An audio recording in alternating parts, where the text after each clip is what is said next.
9933 05515999933 and any WhatsApp line unsa ebekain for messages no ebranchintium na intimi enkan dodo no ano sanso na 0244263902 Tony Montana enra amanfo videos mo fadie ene be pese before say net die no beba no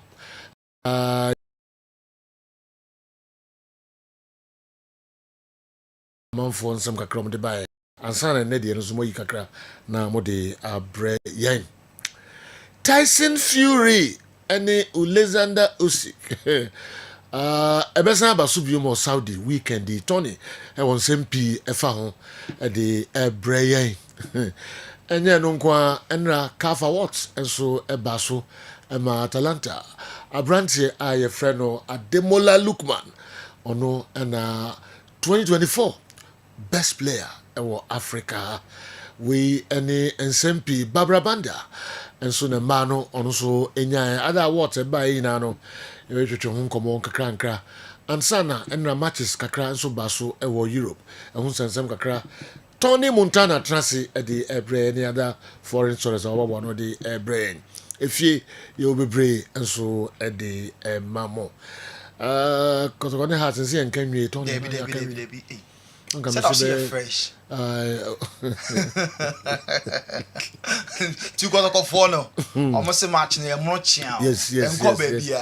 House phone to the just was thinking young was some measure players and mammy on measure standard of play no and far and mammy never throw. If you don't chase a very ordinary game, if you should chase a never throw, saying and for Adrian Echiromo, individual brilliance be a who ye.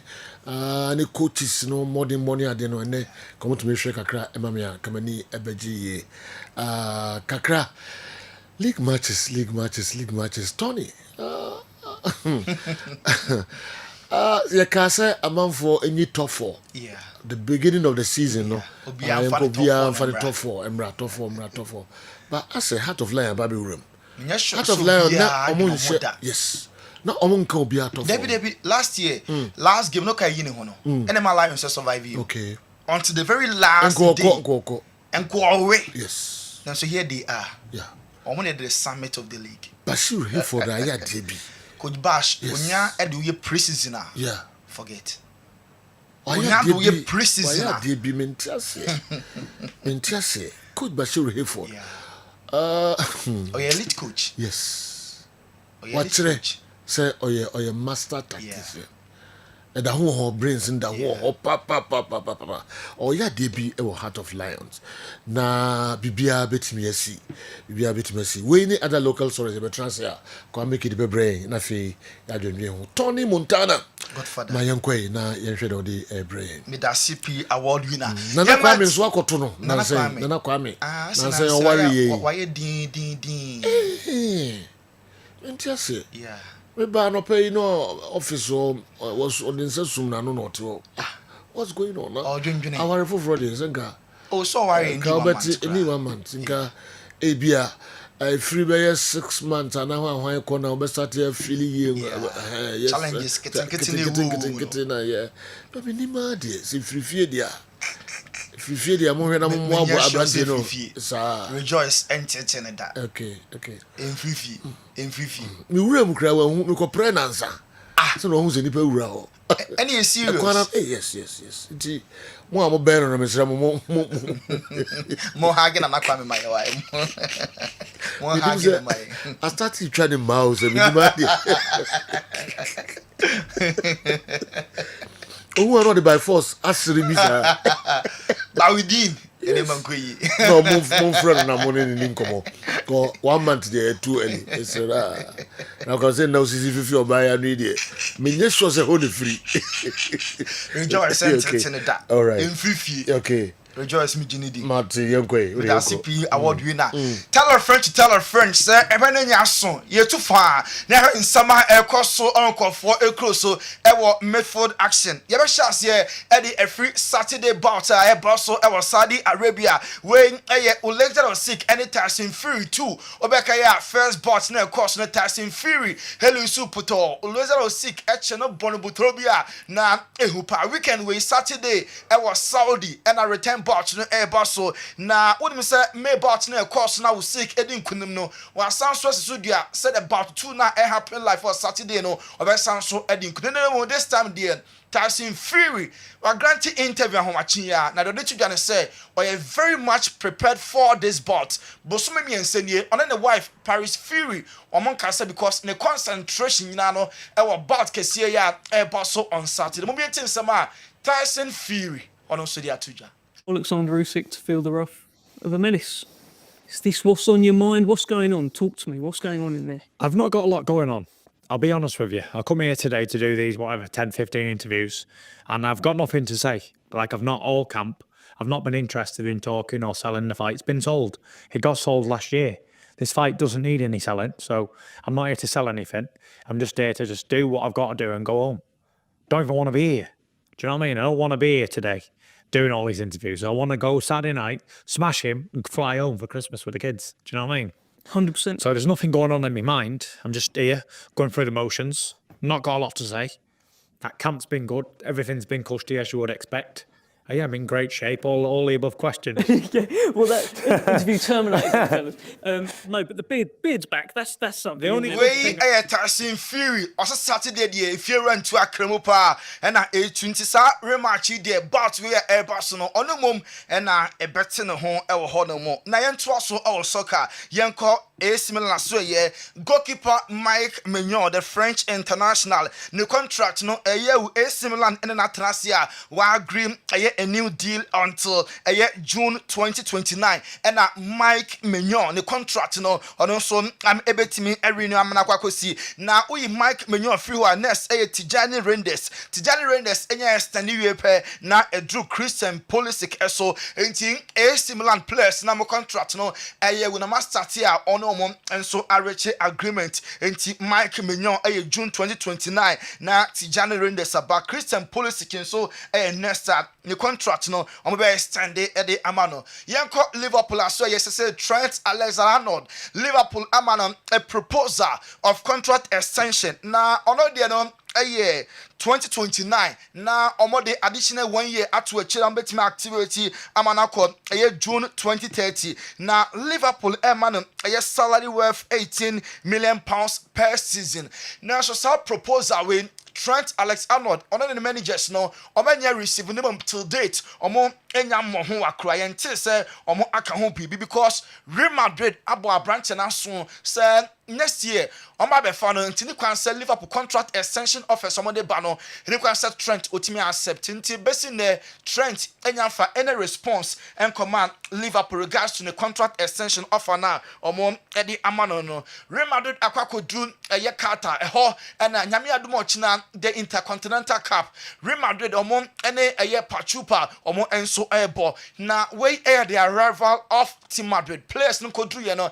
na ahwe our Kessben nti enra main team no ekodru ye ene anope ya and the president of the club Fiorentino na ono enso akodu Carter Madrid ehwe se Super Cup na omo jefe Atlanta nsem no omo edisa tournament we major trophy Intercontinental Cup no enso ebe so na fe akwakoye two so far this season. Fiorentino Perez and our Kessben television so on also akwakodu eye Carter 4 ochina Intercontinental Cup no Karim Benzema or your former Real Madrid player says on also about our Saudi Arabian League in Al Ittihad. Now Benzema signing a contract in a with Al Ittihad our Saudi Arabia League na returning to Madrid as a player obeba as a club ambassador bibia agreement no omanya reche say retirement no Karim Benzema the moment obenya announce say oja bobo no the next day or share ne ambassadorial role no ewo Real Madrid on and so aso ye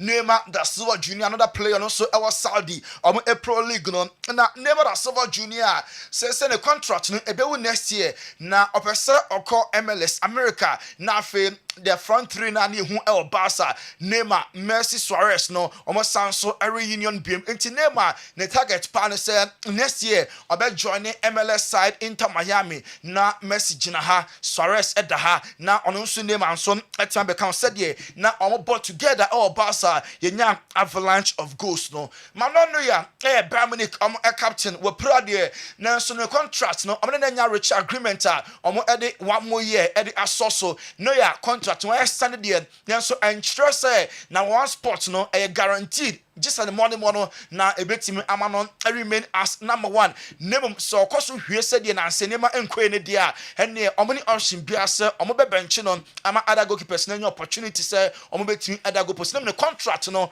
omo extended by 1 more year yenko Italian Serie A enra Monday night football game course on Inter Milan omo etwa Lazio na obi anim say Samu Achwe ebe hu Name Kagos Bepim Pa, and yet one way traffic said, yeah, match highlights in our Kessben. So, and no, Inter Milan, believe it or not, a trash lost you by 6 goes to nothing. Now, penalty, Hakancha, no good. At the 2 net, each say, about Italian Serie A anymore. Will contribute to a year 100 goals. Now, out of the 100, emo 48 a year on one casani goals and a 52 and so a year assistant and one day Hakancha no good another milestone now on and so a team Areche Simeone Inzaghi a coach at the Inter Milan or sending call for Inter Milan or Ahuasie Nemum for 3.5 years near obetimi aka say Inter Milan omo ayomo adompa players na afight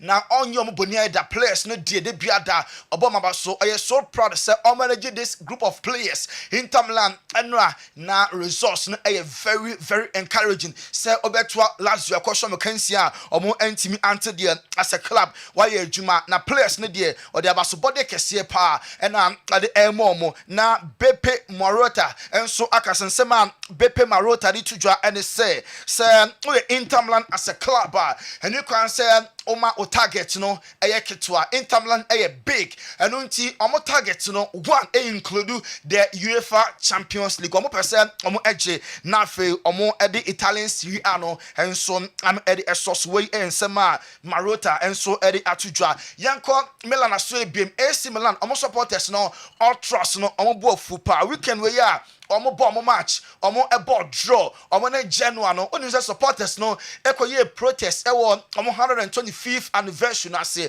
AC Milan ultras no echiremu directors no omo incompetent omo running a club without any ambition na omo history ni nyina no asampelifo we atoto na say enunti AC Milan ultras no pachiremu Inter Milan current board no omo fa dwumade no ento na a new set of board may take over the management and the running day to day of AC Milan omo a football club no we so ani yegina na ye twan ho kakra bi enchekra ye ko ni what scientific hospital aso ye na yakoti omo nsem kakra bi ebape ye de more ebesomo Jaffe Makwaba eba ni what scientific hospital ye a team of medical scientists aya create ya boom near the infidel maso eye adwuma o ya so ya hasi ya so ya hade nyese wo ba ya sabi ni atam edu di amount say di kokono na embum ye do to afidie so me afidie ye omu hwehwemu me ye omu adepote ya di yare ne brewo na se me omu enya yare ne di woni badua no so te be ye so yare na ma wa to yare ase wo de edit ni say se ni bebia se wo te wo yare ase a utimi tu ase ntem Obani what scientific hospital Dr. Fobius ya dwuma ne say enubuna enunu tan a obo ade ede dwumye no yenye mu hwemu na fe enwanu akasa wo ma friends phytochemicals no ye extract say enwanu no na yemfa mfremno emfa emao ebi a kidney no yare abem kidney no say yanko na Ghana ha ye de take ahaban ede dialysis a kidney no say akodu se den kura no a nyare hyemu na nya didi na fo ni kirem e wo ni what scientific hospital bofra ban boy ama wa diabetes ye the bofra ban ene niam bi efra ebebo ma diabetes na o sugar ekosru pii no eno so aboa ama etimi abafum ebia na wo hwe misisi na o problem pa e yo mema sem beba bi wo no mu a onya tenkan kwa so mo ba beda obo so otimi nya hode ne pagya no no oba ehyiemu a ehyiemu na adwo eno obo so atese ne bema no ensore kra ebia na no bi ada so a wo nom wo yoba na utie me na se eya wo no problem ebia na e fibroid na kosi a wo no kwan ana wa kwa ya sabia doctor si ensuo betata onkosuemu ovarian cyst ana se fallopian tube no e na block ye obebu okura wo sebuo ensisi so ni nyina timi sinyi se ho kwan bema bia na ho nsuo e na wo form nkwabon e wo form low sperm count na obo okura beba bebe ne ho nsuo mu no na emo no be friend say spermatozoa no ba kokura we nyina e ha esi awo ho kwan a obani what scientific hospital a enfidie de ehwe wo beda di amye wo se problem bi wo no mu a ne atimi ehu aduro na afi aduane e be kyerɛ mo adie pressure ti amo akoma bo periperi asem kura si ofie timi mo amane obi so hwe me na ne bia stroke akawa tompam ye kwa wo ye ba wo so timi o kasa na pampan boni bi ekyire ye frɛ no halitosis yade ba ko a ya no wan obi opɛwase obetimi akade akyerɛ wo a ade be nya o kasa bia na obi atwene hwene okoda na nyimre o da o jonso antentem ye papa mo mpanifo no e free 40 50 60 years e kwa ni mo no o prostate na yekese prostate enlargement e ba sa o da o jonso antentem o jonso bebransa na ade akye e mane nka achi eme nkofa catheter ahoma nkoto ba memu abusuafo bi ebere ni nti manya adagye amo ya de dia nyadidie seni what scientific hospital Ghana ha de o pa ya sabe ya dia ba frim die fidie ede twe enubena ena afa hode ni efra haban mu ede saw ya de ma wo a na eyeni what scientific hospital yi wo Kumase Atonsu Monaco Junction ya Dansura Bank no ene bi eni hwe enkran so ye wo ma 7 ye ben Janet Corner dan no 0244 087687. In case you are watching us from any part of the world, whether you are in any African country or you are watching us from Europe, you can contact us on WhatsApp +233 244 087687 or on Google Map. Just type Niwat Scientific Hospital and you'll be given the exact location. Niwat Scientific Hospital. Nyankopo anda rumenti wa moto ebeba.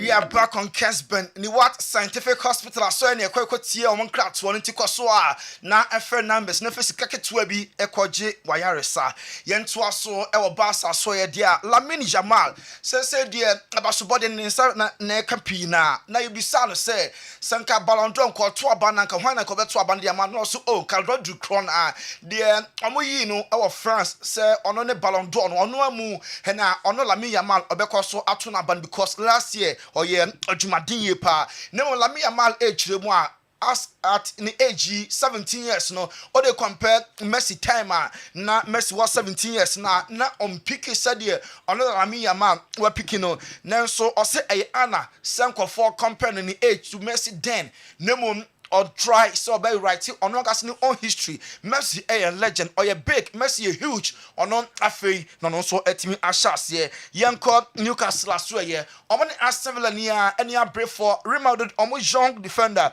Raul Asensio no sa two clubs in the English Premier League Aston Villa and Newcastle airpeno na enyom nko that is Nottingham Forest and so another Premier League club omunya na omo enso epe Jacob Kiwi Arsenal defender no se Napoli almost na omo epepanti January ya and Antonio Conte and then Napoli team beba se omo ebefa Jacob Kiwi e Arsenal o masoye England onim se FA Cup no third round game no a big one Arsenal and Man United ebebo na according to the English FA almost the match no VAR enye juma VAR enye ejuma e was a third round clash between Arsenal and then Manchester United ebeba so in England Thierry Henry a former Arsenal former Barca player also Premier League no were really the former club Arsenal out because born Arsenal for ball and the number of points are almost air dropping and almost league na enye or the Liverpool even the record disadvantage against 11 against a Fulham or him how far almost fight here enya draw Arsenal Premier League no on your sure say almost eka home Thierry Henry. A lot of things to change, in order to win the Premier League, and it's in the title. You said the word winning the Premier League.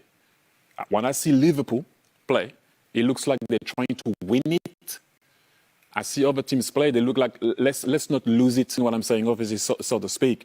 But when I see Liverpool play against Fulham with 10 men, how can you send 5 bodies in between lines and have a way of trying to create decoys or create opportunities? Same thing, people were waiting for you also.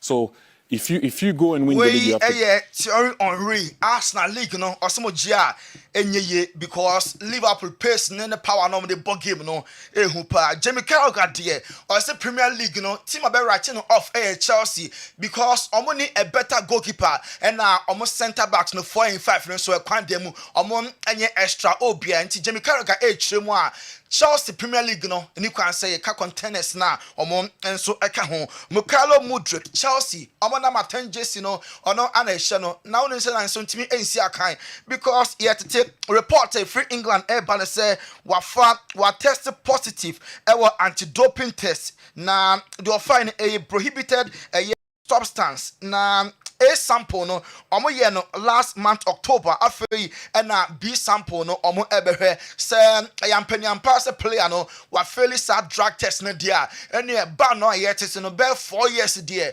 obetimi atwa na say Paul Pogba ono so similar reason ono so several bantim Callum Mudrik Chelsea player no so ye tete say ono so atimi afeli anti-doping test wey first sample reporter and also atimi aba Frank Leboeuf former Chelsea player and also say Chelsea Finfi Hono omo ewo enkanin Golo Conte in the shape of Moises Caicedo betimi Caicedo a compare time na Conte jana so the matches because ball na obono ehupa what you na emenu dwane papa panti wadaroma ko focus nsem no yen fancy Mukhailo Mud ono na ne ho akodi adwam da ko kamrai nkenya dwuma wo friends say obia so banned substance so nanka suspect one ya so na ya ko okita innocent face random test nanka ya yebi ana Tony say yes man fa cocaine weed in his animal okay nanka woman random test if you ni man akwai ni afro bema bra ni test ya ko test ya ban yiro ni test yehu mo jempe so you should ya so mu Ghana dem nyesho place p na no onye footballers so obia wona mo see who's a good away beto so na say police for yes animal no o suspect what true ma na ejina mo na US na you dey search mo me kai be 2 years ago na me ko church sorry be invite me wo what way tanoso ai sorry be invite so go dey omo ka say omo ye program and am ka say me person omo say what TV so shem no omo say wo bibia na okay enti okay me ko no we do so for line and police for gina ye car no mo hwe lady ba ko bia not disabled omo friend no ye tikasem na ye tike na kasa nko a sister yi mo hwe ni situation na mo hu ni mo bo ade na mbe delay time sa na pose for the friend say you omo be in the bag mo niema na ehye mu no we deben you will be on for bonus susu no yes for bonus susu time mo stop your car no me car ten ye di pose for no na no nyo omo bo on anti kwa wo bre oye Rastafo na hina mane na ye chi Rastafo ni suspect Rastafo omo ma bo locks no driver for ni wan for omo ma ye tattoo bo na nim look innocent and never one na nim kama never one na okay offense susu no the random test in there obi say kasi ye wo Ghana ha dia and omo ye test na omo ya so mo say omo be sa test no ye be sa chuo mu nyina gum so the first year na so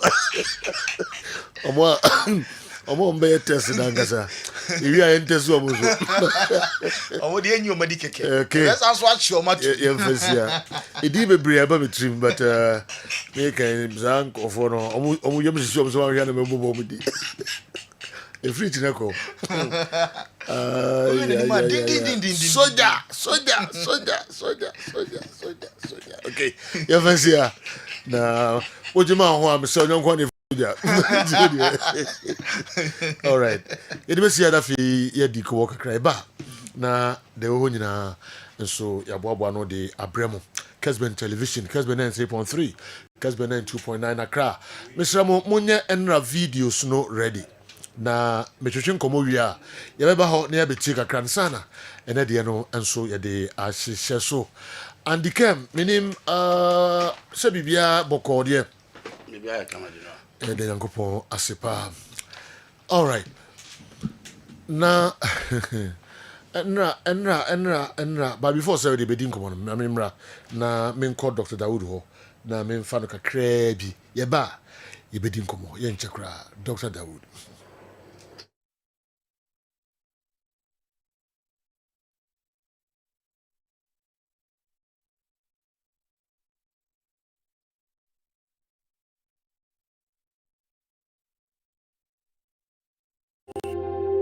Enuanum ne adofo yefrɛ me Dr. Daud. Me na me Daud heba hospital ano. Na enam me so ena ne Daud ointment. Daud 360 capsules wodwa man so a ene obi adi hu adanse. Na du wei edu twam. Daud ointment. Daud ointment o se fatwi na ebekɔ. Ofa Daud 360 capsules o se sisi na ade ewom. Na duro mienu wei e adwuma bom. Obi a osisi ye o ya pa de obey ne se o de Daud ointment no etwitwe osisi na anopa na nsa bia no na o de bia bo asawa obetimi de atua dare wi a fa Daud ointment o de te ne fa sra ta bre kro na no na wonom Daud 360 capsules no anopa ene anwumre na danse ye na ba amane o de enko na enko ti adanse ne bi Daud ointment edrowe me straighten and welding the toda me po djuma na me honam nyina me hu bibi enyi ba se minya sa Daud ointment we na me twitwi a na no paso minya Daud 360 na me no mo a ese kwa re me ye adwuma kra se kane no te do we de edi masema ma no be di so asema ma electrician na ye adwuma ekofia yentimi na Daud ointment so ye adwuma na obra okodru fia fa twitwi ade be che no na ho aye den Daud ointment fa twi keke na ebeko lua me use mama hoden pa ma metumi gba odwuma bibi e kama e ma me ye Daud 360 capsules and a Daud ointment o me mre we no na do we no so twitwi wa aposo e be ma ya oni nyina afiri o ma de e che otumi be gba odwuma Daud ointment fatwi na ebeko da bia amafo company da wo ka musa akọ spreader me secret na nu ani ebudo na ani Daud ointment ene papa me sole anopa me di twitwi me sisi achi me babia he Mentebre secret in ye. Tis up as well we use Daud ointment. That's the secret of my taxi driving. Me a transmission gearbox specialist. A juma me and can na me pega dia, na me sakura anti me pega.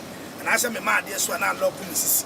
She said, if you say me share Daud 360 capsules and the Daud ointment. I want me be brave. The dry human swam and tell ya, mentable bia. Ubia more modern so betting a pet. Daud ointment and the Daud 360 capsules and you be at all. Odofo se wati bi.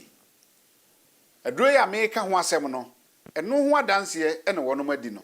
Ko pharmacy e ben wo. Herbal shop e ben wo. Ne koto Daud ointment. Daud 360 capsules. Na se de enkrofo di ho adanse no. Wo so be di ho adanse. Wo pesa wo frɛ ya. Eno na wo screen ase no 0244 88 64 37 na 020 168 1717 baby a yeton aduro wo man Ghana mu bia no o de wura house o pe Daud ointment and Daud 360 capsules enuanum ne ado Yo, Yamamunya Kwaba midfield action Kessben 93.3, Kessben 92.9 Accra. Eja dem de local any foreign stories no.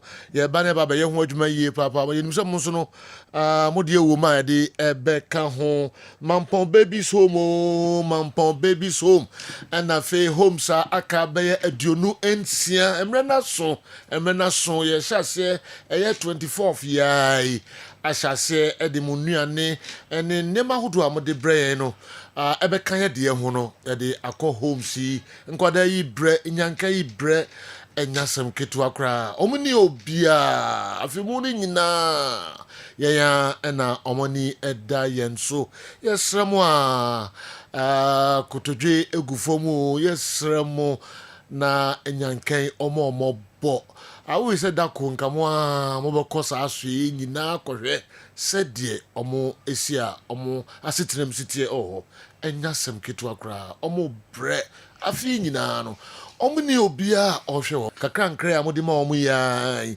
ɛna ɛsɔsteni ɔmo a de wahwɛ sɛ nnuane yɛde ma ɔmo asa na ɔmo ne obia ɔbɛma ɔmo aduane ɛkɔm ɛna ɛbɛtie si hɔ na agyanka akɔm ɛsan ɛde no kwame awerɛho agyanka akɔm san de no nya asɛm ketewa koraa moma sereɛ mmra mmɔfra yi anim nyanka anim na nyame bɛhyira wo nyame bɛhyira wo wei no anhyira no mese masɔ bi ahwɛ ɔma masɔ bi ahwɛ bia bɛka kyerɛ wo ɛtaki forms bebrebee wankasa wo ho banbɔ sɛ yɛ sika fam adwumasɛm mese ɛba ntɛntɛntɛntɛntɛm yɛsrɛ mo ɛnyɛ yɛn ne ɛbɛkyerɛ mu wei nom ɛnim sɛ munim dada yɛsrɛ mo yɛaboaboa yɛ deɛ no momfa mo deɛ mɛka ho bisɛnyɛ bi a wontumi nya mmerɛ na wonkɔ saa homes yi wankasa yɛbɛyɛ saa adwuma no nyinaa ɛde ama wo ntadeɛ no deɛ yɛde nka kyerɛ mo sɛ dodoɔ no a madaworo ma yɛnya dodoɔ no a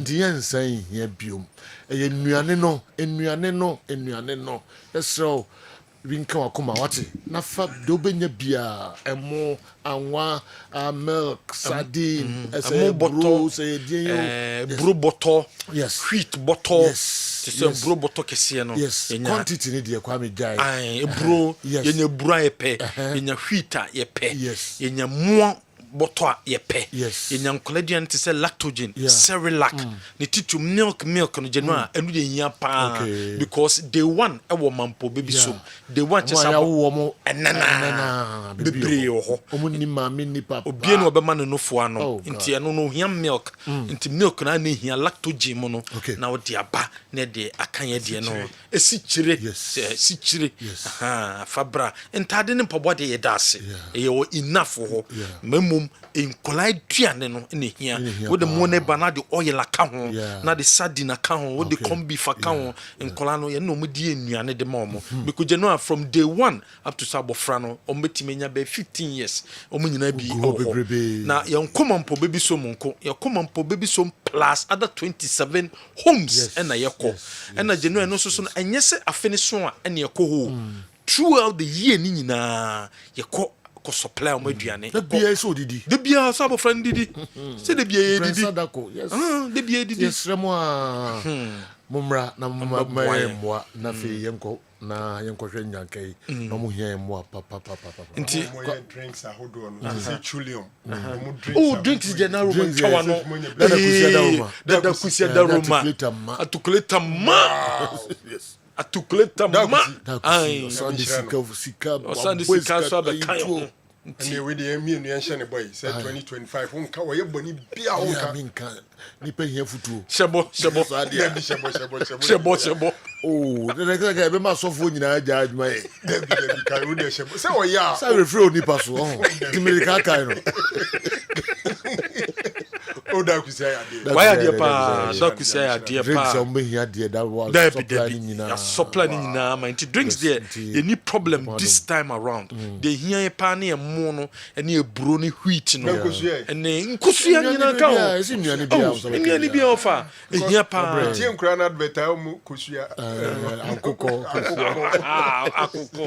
ya bi nyina so ntimi mfa ma na obetuma ye ni sika musu a number no de January say de bia o kana nya ne kesi mu obu okotimi send 1 cedi obenya bia 2 cedis 3 cedis number near 0245 75 9593 0245 75 9593 ofreya ana sorry wo send dia Kessben Foundation ebe Kessben Foundation a men send enkoso hyene so send Kessben Foundation a men send wo send dia Kessben Foundation ebe as the name number near 0245 75 9593 2 Ghana cedis so 3 Ghana cedis so 4 Ghana cedis so sika bia benye bia no send the brand general wa unua ba ono na e corrons kogye nyema no ya ma ne ka de corrons kogye nyema na o se ka ne dia no abrafosua enye ne dia eno na ye de corrons de gye nyema nti fosua oba no de ka ba ho enye ne dia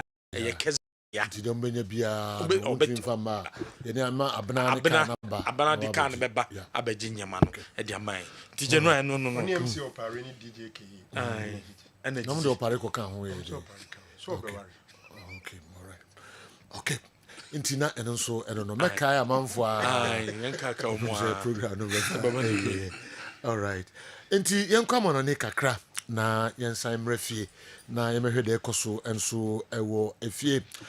They always claim they want to make Kumasi Asante Kotoko one of the best clubs in Africa. Yet they always sign players that are average. And I wonder how these average or below average players can compete with Sundowns, TP Mazembe and the rest. We can't even dominate the league. And that's a clear signal that we can compete in Africa. If they want to make Asante Kotoko one of the best teams in Ghana and Africa, then they should look at the way the best teams in Africa do their recruitment and do same. If not, they should forget it. Ajiman Peter, Asante Asokore, and the message Yedinkan, and so are brain. Later, Babahe, Sa and Semi Emu. Andy, Mumwa Nafi, Young Kamanoneka Krebi, na Yantuasu. Okay, you know, Mitie and Sema Tionori, and Jimmy Karaga. Editu dwa efa Premier League no ho o hwe games of course this weekend now hwe table no say the city a first of all so hwe obi set your own and nsem o kan say ono ani team I friend Arsenal season e bebe wie no obi ase o ka team o mo betimi age Premier League na a lot of the pundit e the Arsenal di kan say o mo na betimi age Premier League no now hwe games aya boni baby aya ba bedu now hwe performance o mo da na dia ebeye tin sesisia baby ogina no obedi atum se o ka team a obedi Premier League na obeka te Arsenal se jo se team pese ogi bibia who certain characteristics be e won ho me ba be Jimmy Carragher de no Chelsea sem na o ka no but any team a also ye champion no ye woniam bi wo ho a hu won ho sa niema no na Liverpool de mai in the game against Fulham obi o hwe game ni bia hunu se Fulham were not ready to give up. Marco Silva team no. Emrantie ne bebo adwuma nkasa o park ne so. Now hwe adwuma the likes of Tete, Issa Diop, Kevin Bassey, Robertson, Sasa Lukic mo bonu mfimfi. Now the likes of Andres Pereira mo adwuma na omo ya Alexi Wobi and Raul Jimenez mo ya. No omo nya ready so omo give up. But Liverpool kunya a red card and the Robertson nya a red card. You know, o share red card at Liverpool nya e. Now shall still no more dear bar. Na bibia said this is a team that want to win a trophy. This is a team omuche bibia said they want to be a champion at the end of it all. Inti no more defend by 2-1 and almost 10 against 11. But Liverpool were not defending. Omusa Alisson Becker saves the but it was a Liverpool team that was ready to settle for a draw. Even after team and your friend Fulham Elidio. And eventually in the last minute, on what mean 2-2. Say your team beer and come a red card and come big give up. Come back as some more ball with the numerical disadvantage. It don't big give up. But any Liverpool game now, your channel, this weekend. And no Chelsea. A almost points a Liverpool. Any team your friend Chelsea in terminal 2 points with Liverpool ever one game on the ball against Everton on Munya. But a teamer, they've been consistent this season. And apart from game Omulusu here to Nottingham Forest, Liverpool game be or more chess or more teamer or more difficult to beat. And Sergio, Premier League so be babeji and Nima be higher dance or more. Shall place no one look at the creativity and the options the Liverpool team they were. McAllister pra, but they are not finding a school for McAllister so niho. Salah performance, Cody Gakpo performance, Nanu ya Diago Jota from injury back and performance.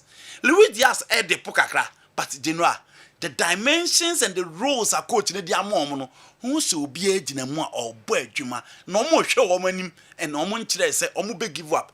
Manchester City air bre or femo, enti Genoa this is the right time as a person of the Premier League, you know. Now just Pep Guardiola will try also try, and for me, and only a dear team for Liverpool actually. So we Arsenal. So if you want to win the Premier League, there are games to be why also winning. The Premier League no person ojia. But Arsenal played against Everton. Everton team almost struggled to be a lower table team. Now it's a draw. Arsenal any Brighton, now Arsenal no more draw. Arsenal ni Fulham, na Arsenal no mabo draw. Arsenal ni Newcastle, na Arsenal lose. Sa games ni general. So person the Premier League ya. You don't play Arsenal, you don't play Everton at the Emirates and draw with Everton. No. Because when you Everton team biya, any team on more quality, any team on more form, any team on more cost upset in the Premier League. But Arsenal be maintaining possession and control game no accurate. You no mabo draw. And so for me, a true champion, you know, also say games when now clear no. When him Manchester City is almost better on the Premier League now. These games, any games, I are almost there. But that is the situation of Arsenal. Intimidate your own yard and say it's early days yet. But say oh, petit me be the Premier League in India. Now she the Liverpool 4 year now. E be ye deal say Mikel Arteta onye bi da no. Now wakwa kodru soro ho but this time won't show that consistency no. Odi uru be shame say Arsenal will win the Premier League. Now to Chelsea. Jimmy Carragher say Chelsea lack certain elements in certain department, and he feel that a non-better Chelsea say omunti in the Premier League. You know, say you no match games now, but now men check points and they say between Chelsea and then Liverpool 2 points spent. Liverpool 1 game on against Everton, but so over Chelsea on money Liverpool just 2 points spent at general them. Many ya dream say if we are looking at personalities. That's also the Edison Morales age na ha. O the Andre Onana age na ha. O the David Raya age na ha. O the Alison Becker. And as a Kellam Po na ha. The omache o Premier League enye bi na Robert Sanchez echere. Okay. Footy my friend Chelsea. But they also did too many say Robert Sanchez na ye onru sa goalkeepers no this season the performance na say. The performance na was wrong. Fine, errors ni bu how yeah, but you know we've seen those errors from Onana, Edison Morales and other goalkeepers as well. But this time he has given Chelsea that assurance and stability. Again, was some of the Chelsea backline and that confidence no muhiano. In as much as he doesn't belong to that class of goalkeepers in the Premier League, individually he is a performer. Oh yeah, no about Chelsea central defense na all can. Me jitum pass so far Levi well. Nasa offer for Fana, offer by the Asheli, offer Del Sessi, offer Torsin Aderabio, you know. Out of the names here, my boy. Even Manchester United, the crowd almost struggled. Say, who delete, who Lisandro Martinez, even Maguire, Nasa Oha, the experience, those players here, my boy, we did not chuck, you know. None of these players they will be. So far, Ruben Diaz, so far, John Stones, so far, Manola Kanji. That's also the mood na say ya. Any the number of years or boy Premier League any experience or match okay. Team follow because any place ya mbo mudi ndru. So far Virgil van Dijk, ufa Joe Gomez, so far Konate. That's also the mood na now the Chelsea central defenders need drew her. Enya de so omo pepen omo. William Saliba, Gabriel Magalhaes, so what the Abrante defender Ben White crab bekanwa. Still the Chelsea central defenders no team belong to the class of the players here, my boy.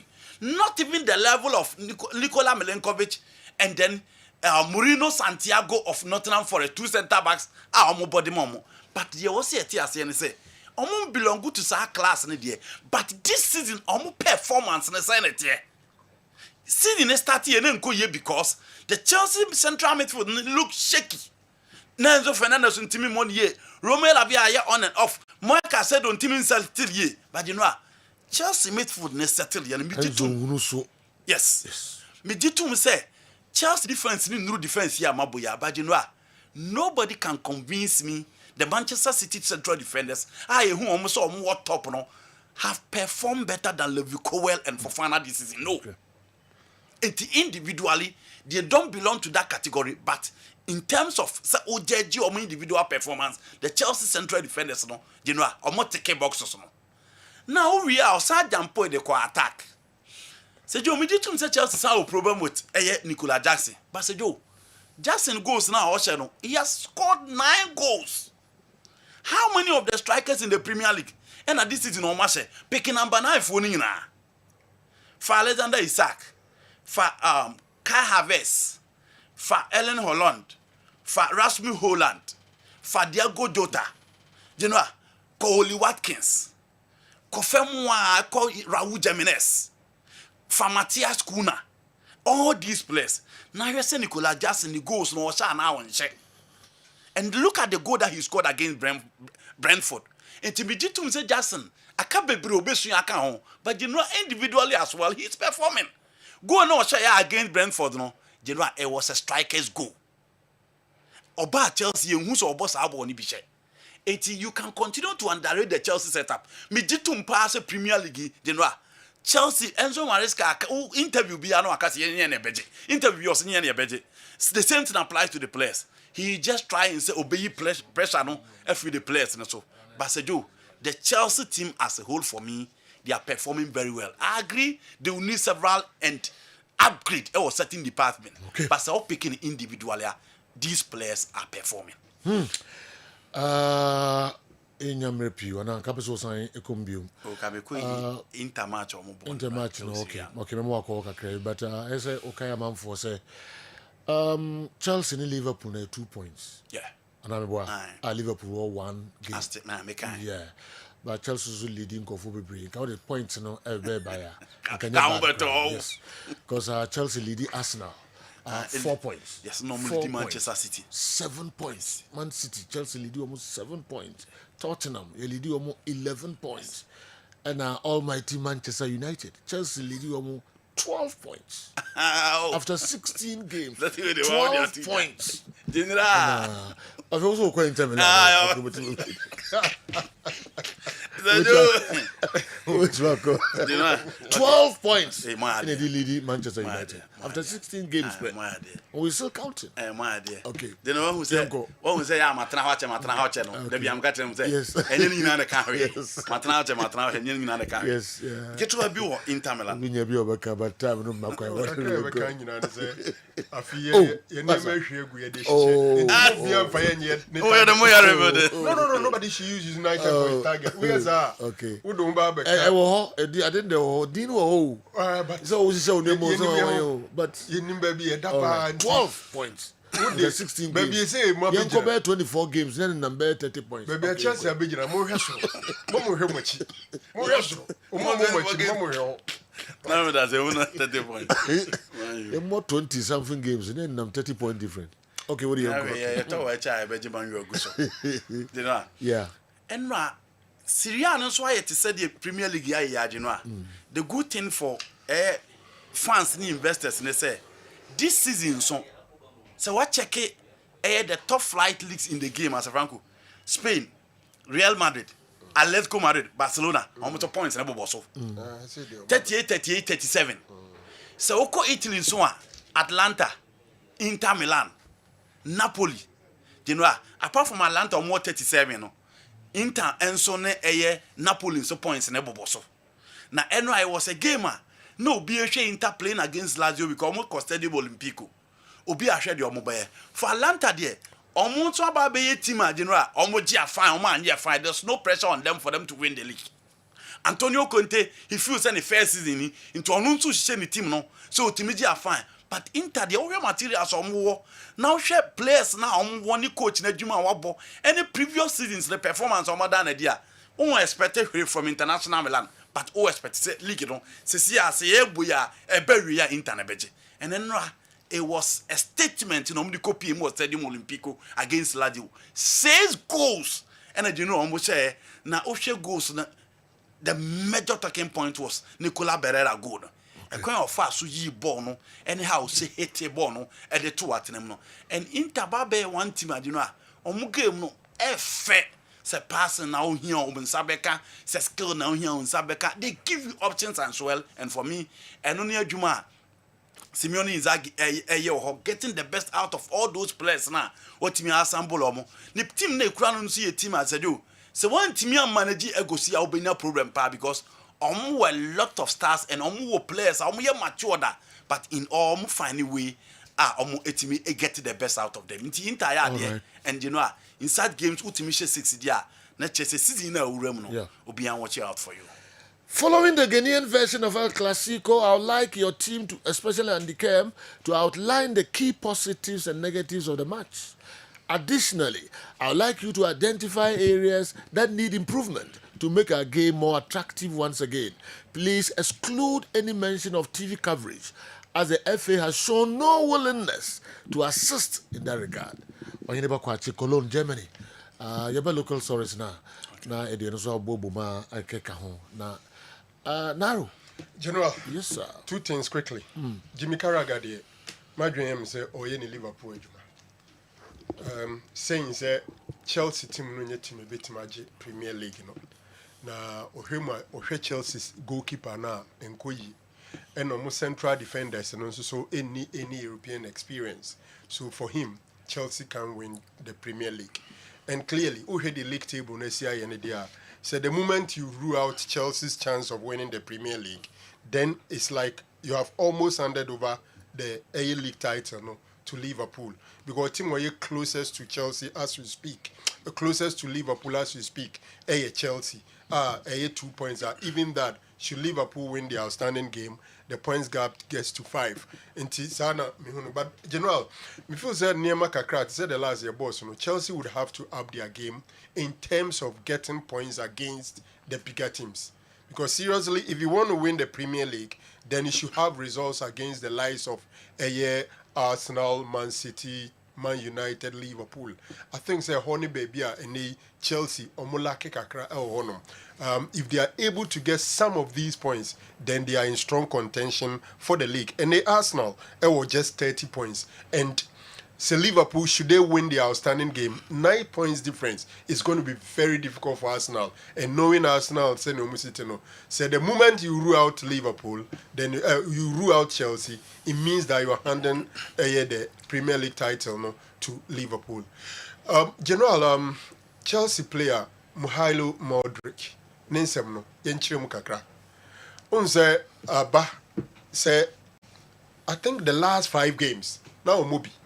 Emo bisa Enzo Maresca Ninsem ne se o Abrantie no homfa no entina ontumi Emobi. But none of Chelsea the statement aba, and the statement no confirm Daily Mail mo ensem mo de aba bonten say Abrantie no afeli drug test.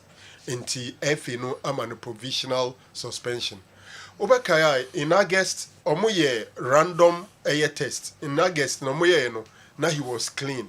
Then somewhere in November na omoye in fact some moye was a test na we na Johnson mu de Johnson no ye fa no sample A and sample B. A no ene ne omaya omohu say there is a banned substance in Modric ne urine mu. Na ebasa yempress charges enfentia agesi asa akoya another one on the sample B na no nso so ampa BB ana banned substance ewo urine mu a, that is when asotwe on ese de ma. But the mranima FA kwan say the moment I will sample A no ebema say there is a banned substance in it no, they call it provisional suspension. You best suspend you whilst I hear train na ya assess ya na ya analyze it with sample B no. Into Hema the last 5 games Modric has not played for Chelsea. But I don't think even if he should get a ban, Chelsea because no throughout the season, a conference league, any idea Udia Kotini Womuyi Edema Chelsea. When it comes to the Premier League, the whole season he's gotten just 1 start and then some sub from the bench. But the issue now is they have to look at the second thing. Report on Mode Ban say ban substance no mafano omahu on urine no. A bit that substance is not in UK. Into almost suspect say okofa na bontin ene de buy. Anopa ya brand na nkasa ko the social media handle ko chro say onim chese say woni video ma onim ho hwe. Ade a pempia no madwem say empanyfo hwe ho nsem yi because chances no yes so di agra ebe found easy. There are some of them are genuinely onim ho hwe. Obo bi wa food supplements bi a offer maybe onim the composition of it. So they advise in Europe say we are professional football, especially if you are in the Premier League. We are extremely mindful of the OBD and the Obenum. Extremely mindful. Adia unim no unim the composition because say a year random sampling test never general na afau. So now Modric is waiting for the sample B test and its results. But I think say this season he's not a major one for Chelsea. Bia simple Kobaso Kunya Bana be affect Chelsea. I don't think so. Dr. Franco Usu answer. And so dear, I don't know. This is what I say you should doctor no or let us know how I be. So Ucho Dina na the PhD ashe. Okay. All right. Ucho Dina the ashe. Tenely passes on. Embrace Dada na. Okay, all right. Dr. Frank Usu answer. Dadana, bro. Good morning to you and your panel. Sir, please, which team was Albert Amwa playing for before joining Accra Great Olympics? What's your name? Kwabi Brim. Okay. Kwabi Brim that one. Oh, division bay. Two.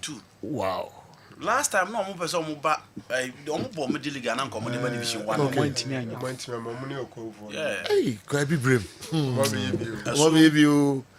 All right. Enti meko our hono headlines kakra bi mako ji same from Newton na fi madin komo kakra na yaba na local stories no ya de hunsem enso abremo awa Sergio and I went to me enwram na about Champions League weekend you know and so CAF awards night and so Ebaso Ademola Lukman of Atalanta. Sergio na menim say chini bi anim menim say we one of the awards here commander at least will be a different idea with regards to play biba at least a man for Benya no ko benkrum. Yes ubi a brand deserve 27-year-old Lukman. Sergio interestingly 2 years ago now he wasn't an African. Oh, okay. So no Brunio. 2 years ago, no African. Yeah. And 2 years later, Wababeji. Wow. So Sergio, what I liked about how they dressing, no, how you dress or African. You dress or yet alatani. Send you musi dressing. Oh, adia me de pe Olusegun Obasanjo asem no. The beer be kobia, be say ni culture and ni dressing and on change on her suit bia. And Sergio Koba e be go through the awards no. Various awards. They be man smoke. Pop. Yes. Ghana. Yes. Fugu ni sheno. Yes. So na be man yes. And I said you ne white ni kente bia otati gusu no. Yes. O she white no di kente eno so na efe pa. Yeah. Yes. Okay. So say you udum de me pay won ho. Oka ni krom kasa no. Ekale yes, oka no oka. Oka Igbo say kasa be Yoruba. Wow. Ansa na obeka brofo. Yes. Wow. Hey, yo Africa had a new name go you. Ademola look man. Nice one. How are you go? So say you okoba ebe go through. Oh. You ever go through the awards no. And then say you eno so CAF almost a year extraordinary meeting ahead of the awards no. Omo dey abetu just say 27th January next month no. Omo be the group stage draw for AFCON 2025 no. Okay. So I think they're winning a bit taking the center stage analysis with regards to how senior awards in the Koyen. Nigeria for now a record. Nigeria for now a record. Omaya crop for place aji 2 Africa best in 3 consecutive occasions in 3 times. Say consecutively, see 3 times. Nigeria niaji no pass yama bako. See na next one Nigeria niaji no pass yama bako. The next one na Nigeria niaji no 2 consecutive occasions on 3 times. Okay. Even see that. Okay. Yes, so Sergio. Okoba yes. So there's no need to find out the truth in it from your mother. Even though Andy's explanation about tactics by coaches was superb. But look at the last-minute mental toughness exhibited by Albert Amwa to hand Kumasi Asante Kotoko and Asanteman the victory over Accra Hearts of Oak. That was one of Reverend Osei Kofi's weapons, which made him the all-time best player, dribbler. and a shining star during his time and generation. Football to me is from the mind, not on the field. Kofi thrown to Canada. And so Abraham. New Kofi message. On Sunday home popo Friday no. Friday questions and answers. Okay. On never bought coaches in to go to the players like your Mojuba. I don't know who is with defend. And was Saturday. Yes. What come for camp kakra? Yeah. What kind of points? Okay. I think that postmortem no because for Hasford no koto game no. Na se jo odi obabo me kakra. Abo bi omso okwayase. Se uja na oja asade. O fa no so so afomusu. Okay. Aye. So dia different no. Come say the day no we can Centrofia kwa. Centrofia. Mikidi ba ko no. Centrofia. And you the said na ma Kevin no say. Ufa na wa fomusu. Uja na o sade no oja no. So far be dey. Nti why na dey say dey ni. Brema Kevin no say be. Kevin no says be. Of Hasford. Okay. We from no Centrofia. Yeah. Oh, okay. Hasford ja no mo ja sa. Sade. Ufa no so a. SMP. Do be na na. And the shiny game no pa ye. Okay. Now by be a case so develop no. It is the most difficult aspect of development for every player. Okay. But aspect of the game one aka is or this season a see you know. It is the most difficult angle of the game and a Kevin Osesi bedru so. Na me person me shiny game no ye pa. Say Joe, o share on ne kotoko battle no a. He won 8 and lost 2. Okay. 2 no, but couldn't decider for the game. Okay. And it's so unfortunate. 10 battles. He won 8, lost 2. 2 no, he couldn't decide the game. Okay. No. Make sure that aspect of the game. All right. Now football, I can't de in fan casem. But makes me say be that ball when you connection. It be a may rating 10 over 10 against Okotoko. But I mean, yeah, in fact, the encasem. Okay. Now football who 10 over 10. Oh yeah, I think one game be messing. Yeah, they are so your mistakes kakra. Yeah, attack and 10 mahuda. 10 over 10. Yes. Wow. Me paba Messi. Messi. Messi. Give me 10 out of 10. 10 out of 10. Anyhow. It's just exaggeration. So Joe. Okay. And we show me pa. Kevin Osesi. Okay. Against Kotoko. Anyhow, other games are boning in similar situations a womb. Okay. But because in a big game, Linty, you free attention and coho. But you're two no. A tuna. All right. A more excellent performance. Nakotre in a baby chato. Yeah. A more excellent performance. Nakotre in a chato. I'll be looking at that aspect. No man advice kakra going for the things he has to learn and adjust to the game, you know. Okay. And you know, I Asante Kotoko had to folk review. No, definitely. All right. Nibi no se mrebema. Yenya ne nekra subsequent year be na year be dey and no become tactics no omienu. Okay, na fe the standard of play. Asante Kotoko had to folk Bodia Ghana's version El Clasico. Standard no same pa na esiti. Say you be standard in beam. Wadaroma. What chef actually na ba and obehwe ye bi. Oh. Do you think say be senior standard e be? Oh, ye biom. New year na standard da. Yentime mo ball 2 minutes of park so abra foul any true. No be say you free ba no standard no. Standard no. Yes. Oh say ye coffee on the but yentime nya kakra first half we know ya mo ball no 1 minute of park so. Yeah. 30 seconds foul through sir. But when second half no more improve in terms of playing. Yes. And a tough form. Yes. We say teams need possess obi take game to the other. Okay. Those are the games. But 2004 final no you share no that standard no. Yeah, you go far away. Go for number. Go for ma. But he no crazy standard no form sir. Committee manfo bi ene omodi nkomo asa no mo kire say Kotoko ne has spray ni Kotoko ne has spray ni. Sa net ye. Mo kasa be pa no. E yo mo ntan hwe league ni bi. Okay. Omo ma hwe free actually ba. Omo ja hwe. Omo eja hwe no. Omo na is so disappointed about what they showed to us now. Because omo recent games they say how this is the new standards. Okay. It's the new standards. Changing tum. Sana beye. But Ushebia Philip is 2004 they are working. And now Ushebia no we jan and saying the bare 5 years you were jan and I'll be there. seriously. Enti yen say nya biom. New. Kotoko 3-1 na level ni so nche de hwe na. 3-1 da ben. Richmond Lam Tidian. You say be na mistake no. 3-2. It was 3-2, right? 3-2. The standard never so chair now. I think that as a decline, echo the thing and a decline. No thing yen to me nya bio no. As a echo the thing and a decline. Enti yen to me no level sa level no biom. This is the quality o.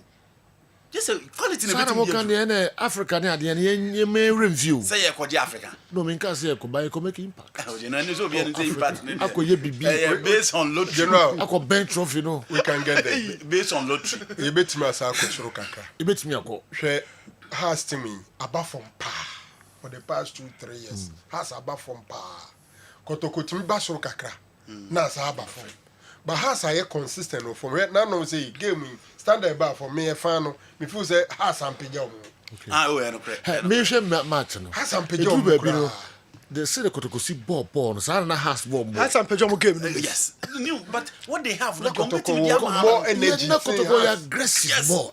First half yes has ball. Oh sana. They na Kotoko ye no. Sana has ye. Then na ozie then na aggression energy. Has adwuma.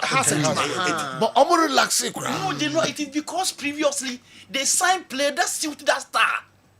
And the last be na make na new na me tire mu say Kotoko sha na supporters to complain about in the but you don't hear that from Hearts of Oak because Hearts of Oak check go back and check as midfielders. Now for compare Kotoko previous midfielders. So be more aggression more than more technical players than Kotoko. Who do you has Chasalute, Ejatete, Kopsemo, Joan Samode Ba. Okay. You see more aggressive players. So for that's the unity. General Ba. Yeah. On the messages my forward be Kramo. Okay. On the Bequin thing in the news. Bequin. Are they?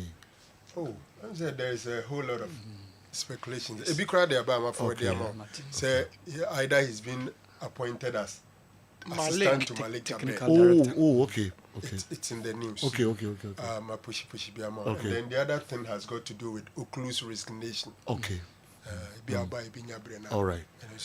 That the room standard if you are individual brilliance. I PP match no emo key players ben hifu na yi omos another angle so na we ask Kotoko so benya midfield bi na nsan ya kro obed usum obedansamo has for midfield Jordan mo no mo ye bibi pa se mo hu se midfield jig emfinfin ho pa ye adwuma na ma changes o ye adwuma ma ye supporter ho to play anye.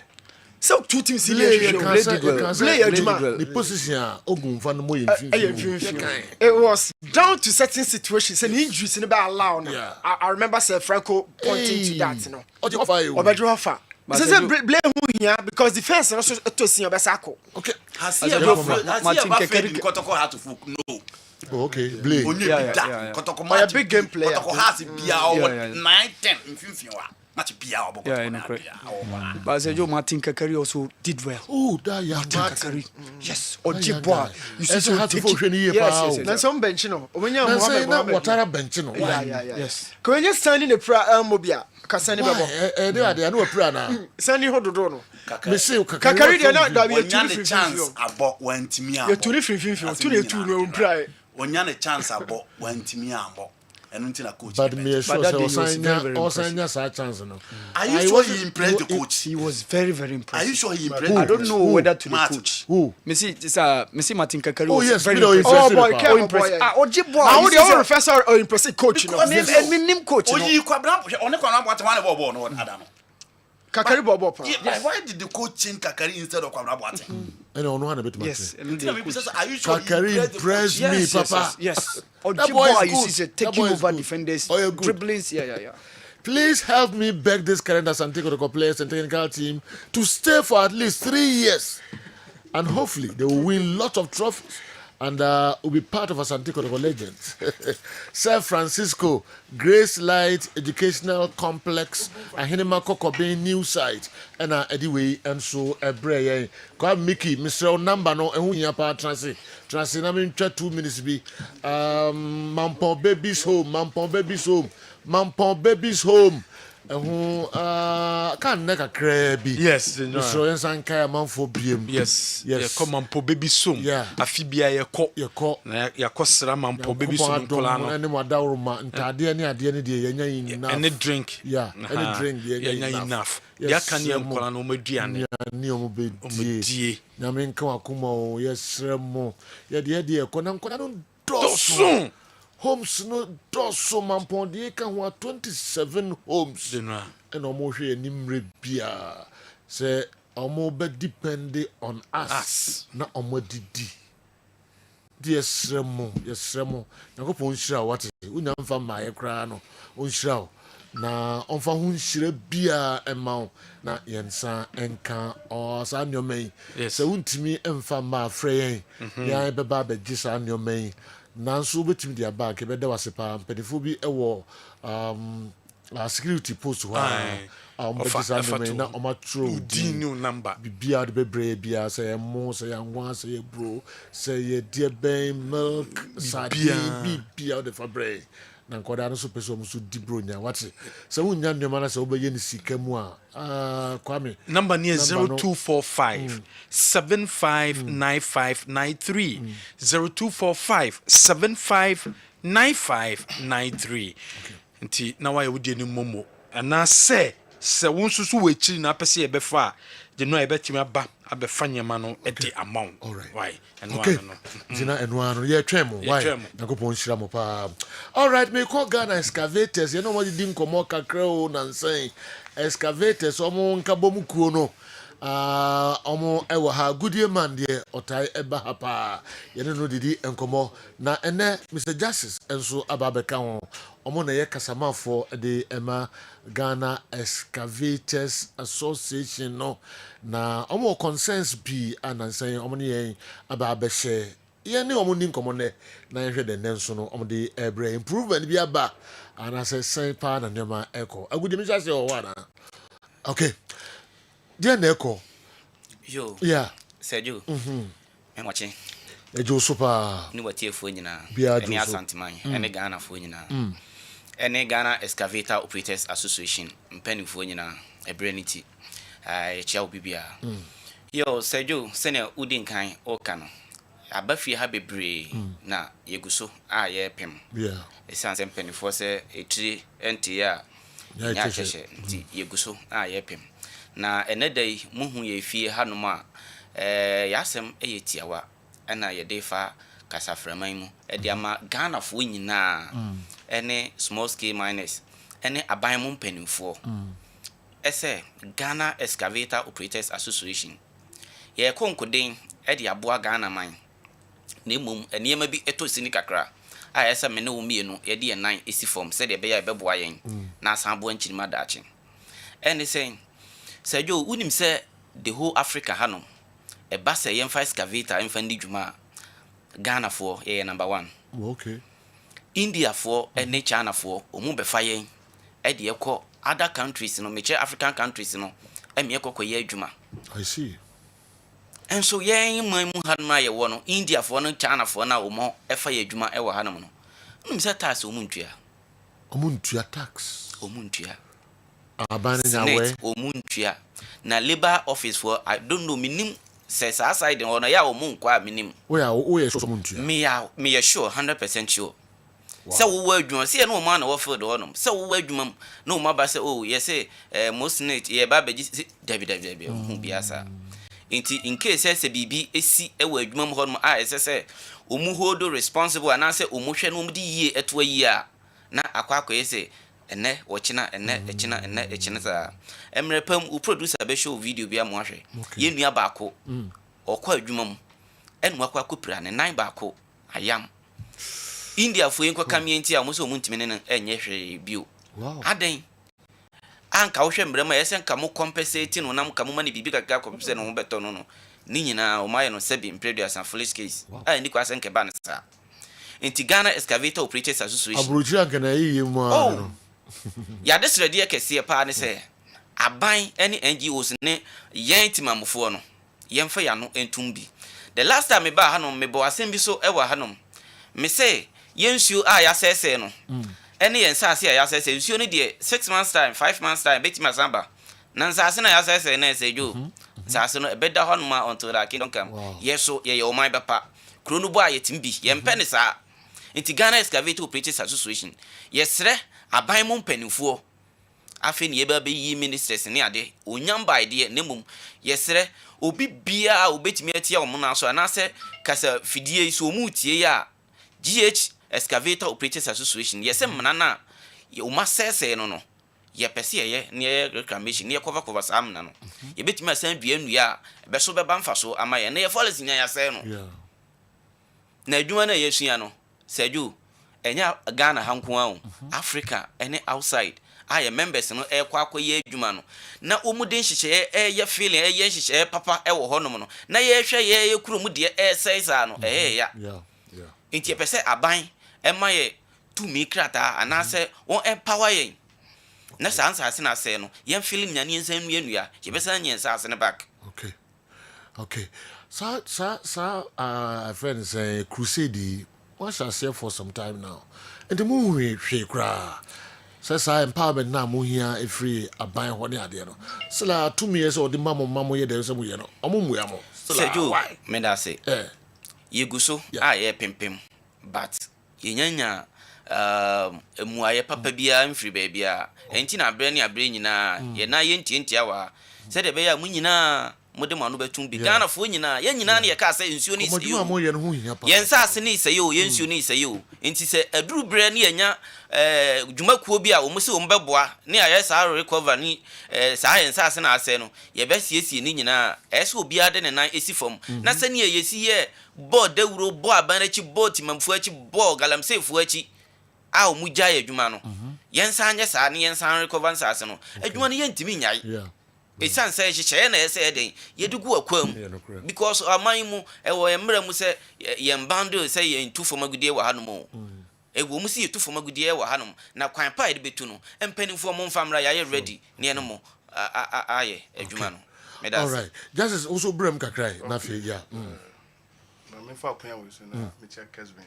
atie fo ina bia chusu na me tia Ghana Excavator Operators Association pay fo ina na payne ana no pay die the best na e pese aban payinfo amu etie Ghana Excavator Operators Association and so yenu masem kakra akase Ghana Excavator Operators Association ituma dia yedi ne se ohe Ghana ha sei mabunu memane marina operators adwuma dia yedi no ohe Africa ha say no say me brother eka no yedi adwuma eko baby a Africa ha say dey me say quality operators there and the Ghana ha dey other company channels for any Indian for any other companies there Ghana for operators na be frɛ mo say mombla na mbobo na mbe adwuma man but I say nhyehyɛ na be kɔ no nhyehyɛ no emboa yɛn ukoduru hɔ no ma nhyehyɛ mo no be hyehyɛ no insan say aban payinfo bi ansan niminti no nhyehyɛ mo do say bibi kɔto de and wa wasɛm say no say bia bosom so edusika ma no ano bibi anim bio enti no e be say aban payinfo on Ghana Excavator Operators payinfo ahia na ya yɛn nhyehyɛ na ama yadwuma de yedi no so atumi aboa na aboa ekirima so oba yadwuma de yedi wo man konkro Ghana ha se ya ohwe China for amwo ha India for amwo ha including construction owner for ne land owner for amwo ha mu dwuma mu ye galamsey dwuma ohwe dwuma de amudi na empebebre ene galamsey for ene edi sa dwuma ohwe contractors amwo ha Ghana ha ye kwan ye bridges akese ye o Ghana ha se no operators nka ho adwuma ne ntumi nye enu Excavator Operators na ka ho edi sa adwuma na adwuma de ye edi no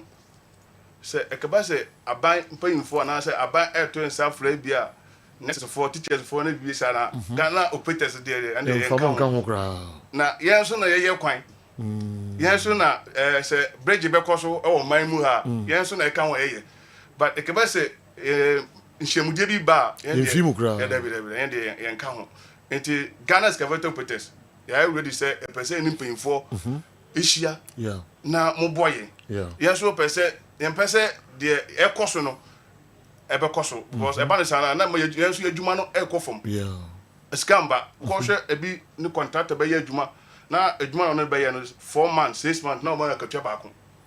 This is serious.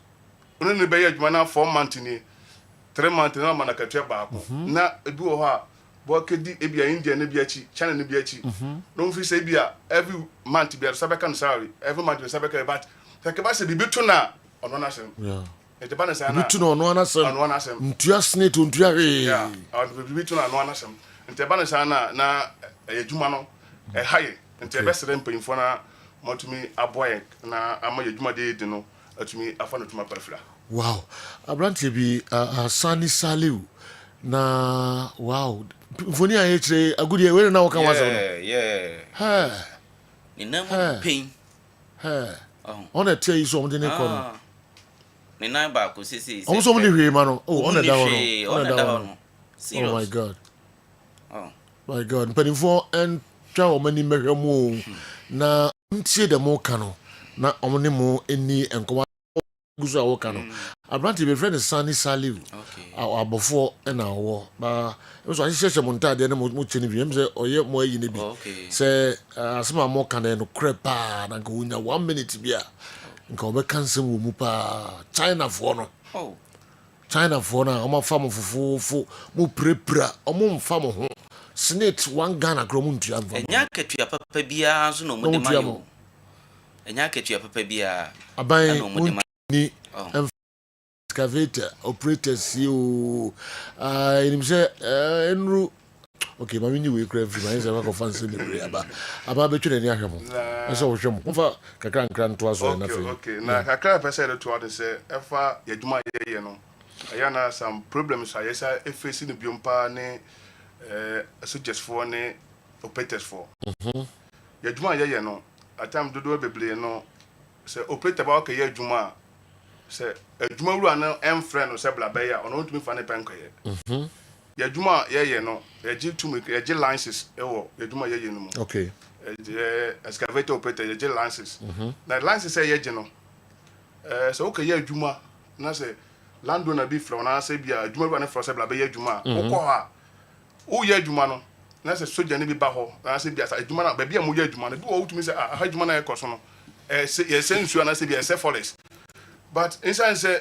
adwuma wura na nkasa wakaji ni tu ni bibia wa ban mu ana say mineral commission for all the adwuma ntino wo side wo kaka bibi ko onfiu ntino e ba na say na soja for bebo wura wa wo pe na wo pete na wo ti machine so no wo na aja mobile so na say ebi wo ebro na mobile so ebi wo na adibe say nuku say mo de ye ko na omo de ye ba yen so de ya ji etumi grad ya ji alliance say de but nuku say ya je kata na say say sensu na say asase na say forest but baby e di adwuma no anke besere aban na say mo ba adwuma ruafo na nkasa wo ho omo na say mo tackle mo but yen operated for that ya times money blue so no e besere o je soldier for there mo di operated for na ano okay but the besere na mo aboy ho no all right agudi minim de odi be twa to kra I wish nka Tony be ye sa voice kakra bi o se nka me man chance kakra bi me ba good morning sir Joe but so the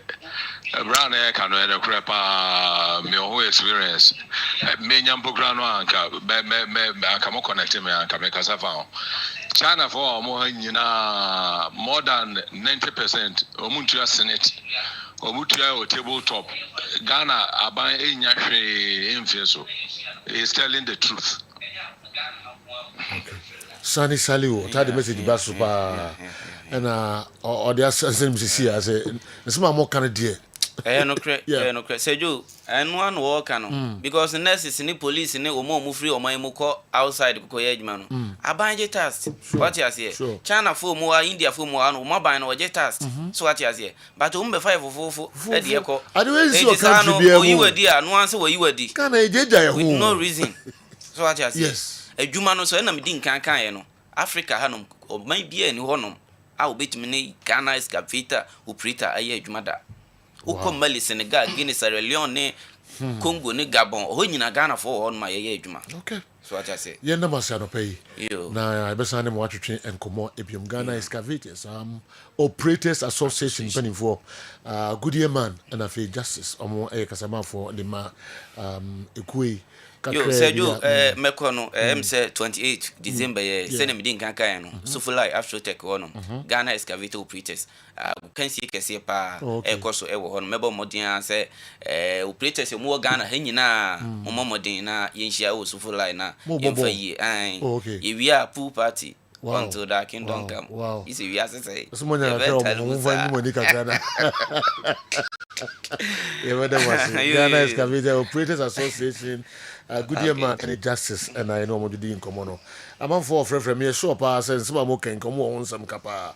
Muncho money na mfan show mo na all right. Yeah, twice a day I'm names videos no be I ready and kayen shaka kransa na awa Mohammed yen Eura Africa kakra Tony minim say be I kradwa and come my kakra. All right. What's up videos? And then the near rough fabulous. Pass a few years time when you just watch it. The best right now when you just say maybe when I am the same time there. And I put from the ball bossy. And say both be no questions are sent down. One looking at Sino Yaman Christian Yamba. We make a more than 4 good kind of penny and say more papa to try and piano.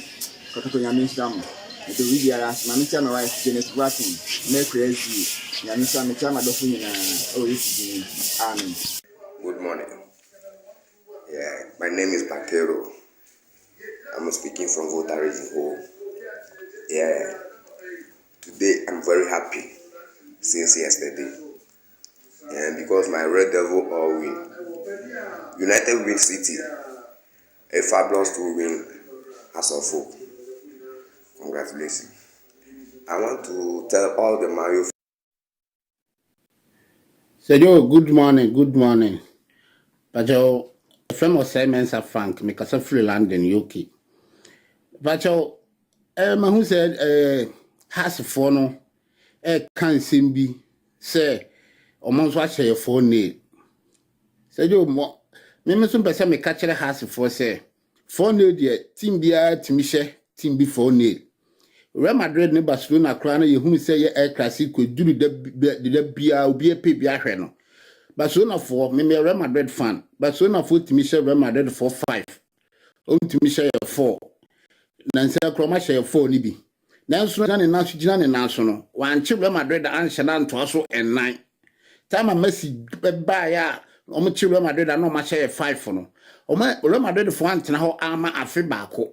Oman share wo mo baako mienu miensa and 9 there be team papa bia no mo be sa ena rema ena kotoko has 4 na ya share ma to aso ye de 12 points en ka baako nke league a chese ya de 12 points ena afiri wo mo so mo share 4 mo de 3 points enti kotoko de no yasene has de no bebrebe ena batyo de misrama na nya question na so de no esi wo baba ya Sports Stadium say ye mo bonu ye no mo nan so man of the match no achi omsabese sanon no we dia mesremo munya no mame andi mesre ebiasi football mu dana say ye bobo na ye be man of the match na eho no ma within 1 minute ya sanse sanon no ebiasi dana medam ase mechia me bra Franco Naro me shira no bebre.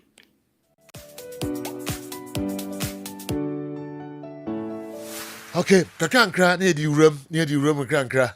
Renokwa and Kessben Television, Kessben 93.3, Kumasi, Kessben 92.9 Accra. Afi Mwa Moshe o DSTV channel near 364, Go TV channel near 121. Awa Mohammed Atransi.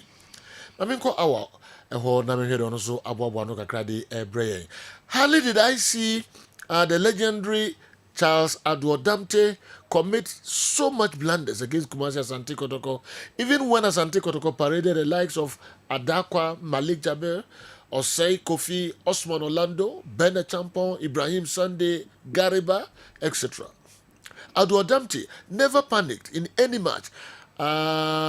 Any match I watched him play against Asante Kotoko, whether he was being paired with Joe Dakota, Sam Amate Few, or Alex Mengel at the center back position. Kevin Osesibe will surely overcome his fears. Governor Black, about history. On the brain, a free tema.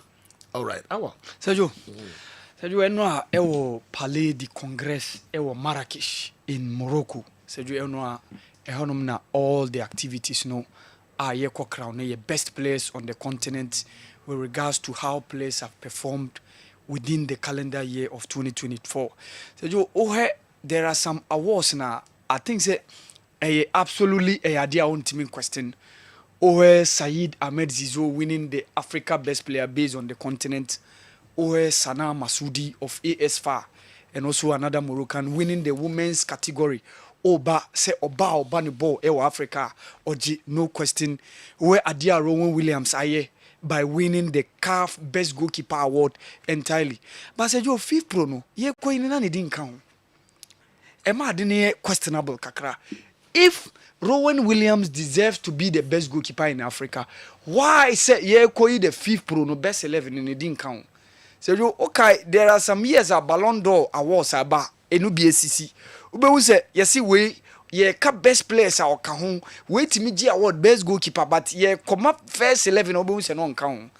And I think say one of the things are going forward CAF for no say the moshisho munyama in terms of awards no because ebe ma manfo a question. Because if Rowan Williams is the best goalkeeper in the continent, why the best 11 on count na Andre Onana Ediemba Bekao?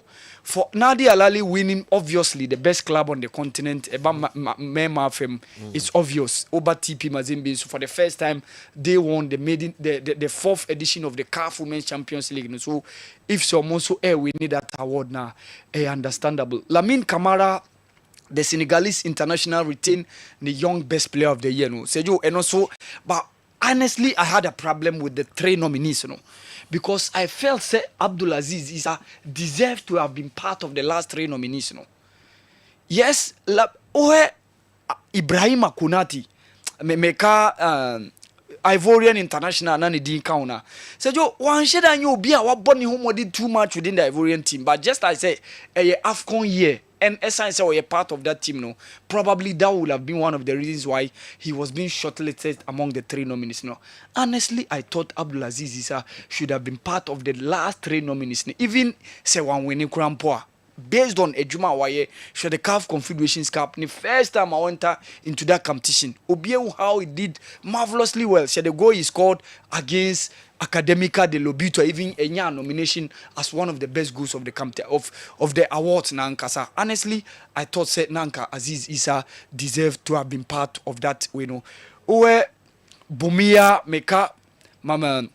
Go Obana Oji, the best coach, understandable. MS Faye, so you're winning the best coach, and also no doubt about it. How the Ivorians started the AFCON with Jean-Louis Gasset, everything was run off cry. Na bibia say you, and that's one yo. After winning the first game against Guinea-Bissau, they lost against Nigeria, lost heavily against Equatorial Guinea. But say you saw how Meka Diallo, Ivorian Football Federation, or president, no, any of my executives, no, mutimi crack the whip and making sure say MS5 on Tenaho as the man to take the charge. And luckily for them, some of the countries faulted. Zambia, Ghana, and Timian Twaso, and Timian Pie, and Kwenimu. So that gave the opportunity to the Ivory Coast team. No, quickly they organized themselves, and that was good. They were good to go. Eliminating Senegal, eliminating Mali in a game. Now, everybody thought said the odds were against them. Around first half, now the Ivorian team had a red card. So they had to play the game over 60 minutes. Even the regulation time, before say Pia game now call extra time, no, they needed to play 10 men. But they still managed in the quarterfinals, had a win against DR Congo in the semi-finals, and eventually Sebastian Haller's goal crowned the event, the Cote d'Ivoire team no, it me win the AFCON title for the third time in their history. And for MSC Faye as the man who came on to take the charge, Wabra and it will be no, I think said deservedly, say MS Faye enya da award na say you. He has done a massive job for the Ivorians. And O'Hare said you, and that's the reason why Onoji and then the Ivory Coast team also won the national team of the year. This time around, said you, Asisat Oshuala and Timianji Emana Femno. It's a certain Barbara Banda, the striker of the Copper Queens of Zambia. asisi onu nso sina kan edema Orlando Pride in the MLS Oka Omoma League no ono no begie Asisa Toshwala begie otoatoaso, and she stands as the only person to have won more CAF awards than any other person. Initially, Yaya Toure and then Samuel Eto'o, because these players have won 4 apiece. Oka in terms of prestigious awards are CAF yediama. But Asisa Toshwala ebe jitwa so mani beye 5 or 6. This time around, Barbara Banda, the Zambian international, made sure say, no Etimiaji award no, ama wabe the best Africa footballer of the year, Oka female category awards no. And now to the overall best player of the year. Interestingly, yako crowne Ademola Lookman. Interestingly, awards meje di say na nipa dodo na enhye ni qualms bia with regards to baby award in Eseko. In as much as some of their countrymen have said, say, Ademola Lookman has done enough to win the award. This was a player, Nanik, after 2017 under 20 World Cup, or born in England, Moji, or Carl Walker Peters, mo, and Dominic Solanke, Ebedu, maybe not England for him, Fino. Kobo Fulham, Kobo Everton, Kobo RB Leipzig. So things were not going on well. And he decided to make a switch from England. And kobo the playoff against Nigeria and the nationality switch, complete. And interestingly, the debut for the Nigerian national team was the game against the Black Stars of Ghana, El Baba Yara Sports Stadium. Our Bemu in the second half, Onya a start in the second leg, and we had a 1-1 draw, and that was good enough to ensure say you bet me qualify. But Sejo one sign he made sure so ensure say performance better than on the pitch. He gave a solid performance at AFCON. Undoubtedly, he was one of the best players this year kind of the AFCON I course Cote d'Ivoire this year. Or twice we were club. And one of the things how he decided the UEFA Europa League final when Atalanta and the team bought against Bayer Leverkusen. Completely. No decided baby a game no echo. And he won the man of the match on that day, the MVP award. And honestly, Otimi Boama Atalanta Ababeje the award no. The winning the UEFA Europa League no. And Sergio one santina or twice so consistently or top performances. Now imagine in a game where Atlanta and the Real Madrid are playing, Vinicius were pitching so, Mbappe were pitching so, Obeka, Jude Bellingham, and all the other top stars are on the pitch. But still, despite sending the team Atalanta lose, he finds a way to earn the MVP or the man of the match on that day. So interestingly, Ademola Lookman winning the Africa Best Footballer of the Year 2024, Seju.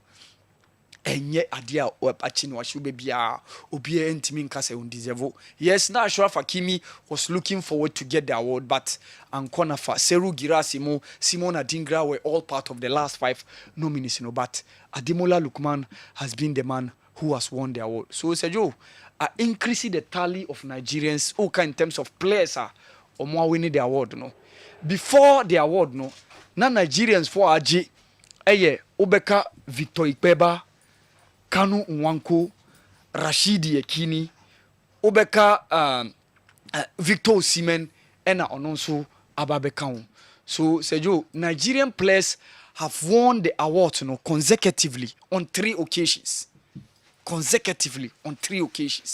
Obeka Emmanuel Amunike in 1994. Even before that, the one at CAF Edemanu 1993, it was Rashidi Ekini. Then Obesaba Beka the year between 1996 and 1997 when Kanu Nwanko won Victor Ikpeba won in 1997, and the latest one was Victor Osimhen Ademola Lookman. Countries miensa no more players are consecutive: Cameroon, Morocco, and Nigeria. But Nigeria for no iron in Prensa. Cameroon did it in 1979 and 1980. Jean Ongene won it in 1980. Even before that, Thomas Ntomo Nkono won it in 1979. And Obesanya Morocco, Ubenya Mohamed Timoni winning it in 1985, and then Baduzaki also winning it in 1986. So countries see and among players are consecutive, like Obeka say, we are all pass the baton no pass it to their own compatriots. So Sergio, among Nigerians for no tally no akosoro in terms of Oma winning awards Kanu Nwankwo ajimu mienu He won it in 1996 and 1999. And of course, Rashidi Yakini, Emmanuel Amunike, Victor Ikbeba, Victor Osimhen, and then the latest one is Ademola Lookman. But Sergio, overall, Cameroon ewa awards no dodo che ubia because Samuel Eto'o ajimu 4, Thomas Ntomo Nkono ajimu 2, Obeka Rujamila nso ajimu 2, Theophilus Abega and Jean Ongeni. But Sergio, adia Kenya na me interest ewa Ghana fa the only one we had Mohamed Kudus ebenya ne din among the 5th pro na ekoso best 11 no. And only the only one I obeka say enimunya a de ba mai. Sergio dia ne ka kire wo. Now see koyeka for water. Check the Ghanaians who get that award. It shows a decline about football mo. From Nantes to the 2010s, Sergio, consistently we've had players making inroads always. The BIUM say a nomination in the top 3 are GB. Even Dede Ayew, Sergio, around 2015, he was the 3rd rated best Africa footballer of the year in that year. Near Aubameyang Ejiye Ewa Abuja no. But Sergio, so recently, since 2015, emu saying ye koye awards who Ghanaians are making inroads. Ni nyina ka decline na yeka about your football na abafom no. Consistently, those years in the 90s and the early 2000s, we were always there. When who abedi Pelea, ube un Tony Abua, ube un Samuel Sekufo, Michael Essien mu be shemu, Dede Ayew mu be take over. Okay. Paseju ene esiniti ase. Abafom si ekoye CAF awards enimunyam hye ba ko a benya kwa ene the CAF people Mohamed Kudus din abewom no. Wow. Seju. All right. Yabafom. We one of the things I say because this is a country we make heroes. You players who call the shots, who give top performance in Europe. Yakoji edin, yenya players who both say free Ghana dia. Na obe so be on free Ghana ball Ghana player team. But and Seju, and only one of the things are going forward or more football no okay because when you know part of the decline football now abasono but say your 5th pro no I think that there were people who had concerns who more than more William Trust echo down the AFCON and the encounter no say you I think right. A lot of people were disappointed because at least on now they are expected to see his name among the best 11 no? Okay. So on 27th of January say you next month, you could group the Africa Cup of Nations 2025 group road. But as I said, encounter. Major this Ghana for be brave and share your interest in your Morocco next AFCON competition. Bebaso between December 2025 to January 2026. But January 2025, 27th, and you could group that teams 24 teams are qualifying. Unfortunately, Ghana is not part. And only I will say my own. This current GFA can do strange things, Pau. How can someone be banned for 5 matches throughout the month of November? That is Coach Bashiru Hayford. Basel won the coach of the month of November. The question is, was he at the bench during the ban period to warrant the award? Maxwell Mankasim. The way Abre. Now the way possible, sir. Maxwell. A better than a ban will be for 5 matches or 1 month. 5 matches, they never brew 1 month crowd. Brew 1 month a day. It means you don't need bench or crowd a day. What can I see? Now 5 matches throughout the month of November. Now November, how many matches in November? And so the match you born November be a banano. Now banning 1 game at you, banning 1 game. Say for 3 matches or so. Yeah. Until no then a banning will be 5 times. And now 4 times, was it 5 times throughout the 1 month? Let's just say 5 matches here, but within the 1 month, 1 tenor bench cry.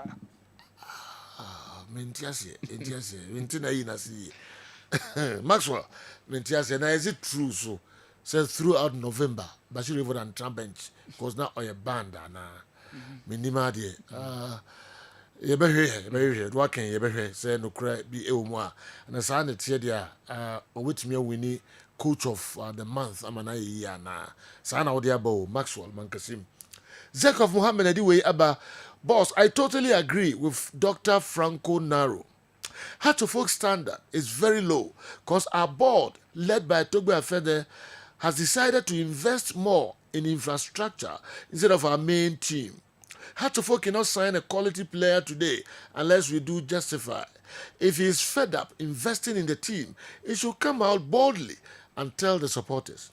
Our players have not been paid for the past 2 months. Sir, 2 months into Heart of Oak players come. How will you expect such a player to play his heart out when we claim we have a billionaire as our board chairman? Heart of Oak has lost 4 consecutive times to our bitterest rivals, Kumasi, Asante, Kotoko, and they are there on the board as if nothing has happened. This is not the Heart of Oak they took over in 2011. Zekov Mohammed Eduwe Ebaye. Mwenye review we emame. Coca SA. This is the 3rd time Kotoko has beaten Hearts of Oak 4 times consecutively. Under Dr. Kwame Chey, Kotoko defeated Hearts of Oak 5 times consecutively. Is that correct? And the moon mame. Coca the Abrams is here. Oi. Nana Jambibi. SA under Dr. Kwame Chey, Kotoko SA Hearts 5 times. Coca we are sure. Okay, me kwaba ye obebre ayde ebebre mo Kessben television. Kessben 93.3, Kessben 92.9 Accra. Dr. Edmond Arthur atrase wa pro minimum kakra wa just in the chair ni ye kakra wa smiley. Doc Sejo ba cho se ohuye wa cho nyame hu me mobo me ho ye pa na so ya nyakopa don bibia so e kama pa we see you them say wo back be 115 wow 120. Hey, I see you. I'm sure I'm much suit. Okay, oh, I would actually be brave. Oh, yeah, you're on the channel. Okay.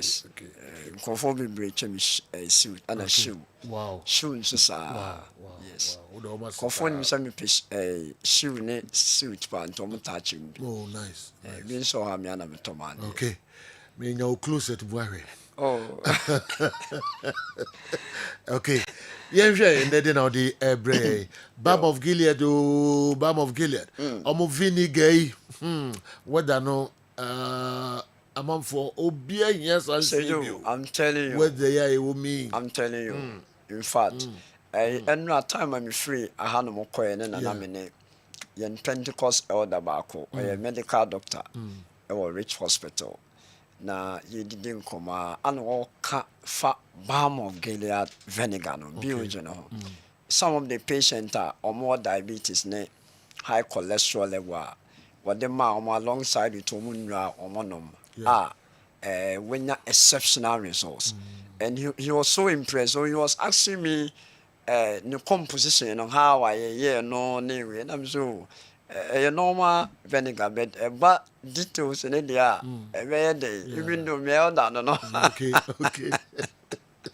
open them out oh yeah on say unique but and say a surprising for baby acetic acid will be no starch eba form okay acetic acideboama sugar level eba form okay and on the biogen vinegar okay baby vinegar bia most of the time no acetic acid it won't be no the amount of and I said the volume of starch eba form okay now I think say and you promising for say a tea for na for say anka ye befa testimonies kakra yes but you mess up say and the mamen kasamfa konkonte ho oh okay konkonte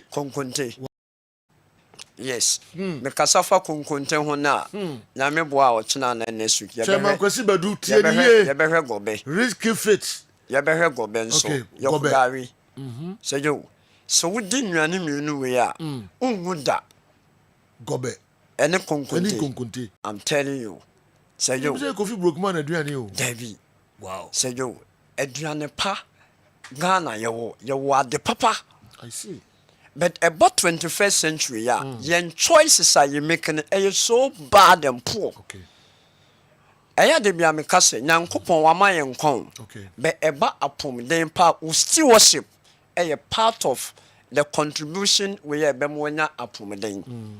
On say the moment yene as nyamem call for crampono. Wafa nyame se o papa no. Physically no. I can say spiritually no. What secure your life. Obi o say yo asase so aye we. Onye bibi endi. Into where do you come from? Where do you belong? But yene a ye nyame di say oye yenra, oye yen crowd of pano. Who femo no ya secure your life. Okay. But what can come Bible na and I even Quran na nanka me try say me quote when I can say surah no bit me refi. When him okay can Bible na. Was yen for sure na onpopo nya yen kwagye ho adwuma. Once ye di kan enya nkwagye o. But one first sure na onpopo anya nkwagye ho adwuma be free wonsa. Sure na onpopo na ye dey. You see faith cometh by what? Hearing. And how do you hear? You have to watch and read. And to obey me at to jide mo a tisa wo kenkan. The ma wo kenkan no na wonya jide. Ana wo kenkan no so knowledge. Knowledge is power. Eba so when you to me say we enye we menye. Enu is spiritual. Be ba physical. Nyame ama nyansa. But the wudi wani hu, the wudi huni hua, the wudi wonsa etachi.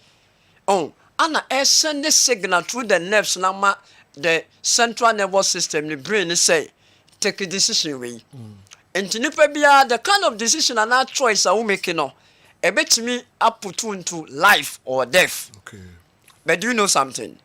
Obet me make decision papa and I say decision bonia ejina hon papa e wo mu. Yeah. And nipa who well. Your will is being controlled by what? Your emotions. But your emotions and so no home. And to home a woman no and a control or well na your emotion no. So yo, for kunkunta. And you for 40 pen no, but for 40 pen bet my any kunkunta a pa. This away content control. So yo, and I make chrank of wadi. So for kunkunta under normal circumstances no. Uchicha no hata. Yeah. O hata. Traditionally, because of the drying process now, air course no, draining the volume of insulin effim, insulin starch. Okay. But what you are saying? Good. But fa fufua. Adie bia eye starch isi jaso no. Yeah. The more boil no, boiling process no, and I say cooking process no, ema starch in volume na eba form. But enye entirely off. Before konkonte de ye chicha ya hata. Enti se ye chicha na ya hata na se maye external content control through the activities of the solar energy and I say drying medium bia me use ye na mate starch ne so. Bese me pese fufu ye body fufu, banchi fufu, menkeni fufu, ene bayre fufu, ene konkonte ye pa. This is mere content control. Content nature say. Once medical cassava, the fat say obefa acetic acid is good. And I say obefa bibi say vinegar. Men fan normal vinegar. Yeah. Vinegar bia or acetic acid bia ben enemy person me chire nkofo de kaka say yo. So fa anka and I say lemon na ye twitwi bucket ho a ekutu akese no. Ne ho no.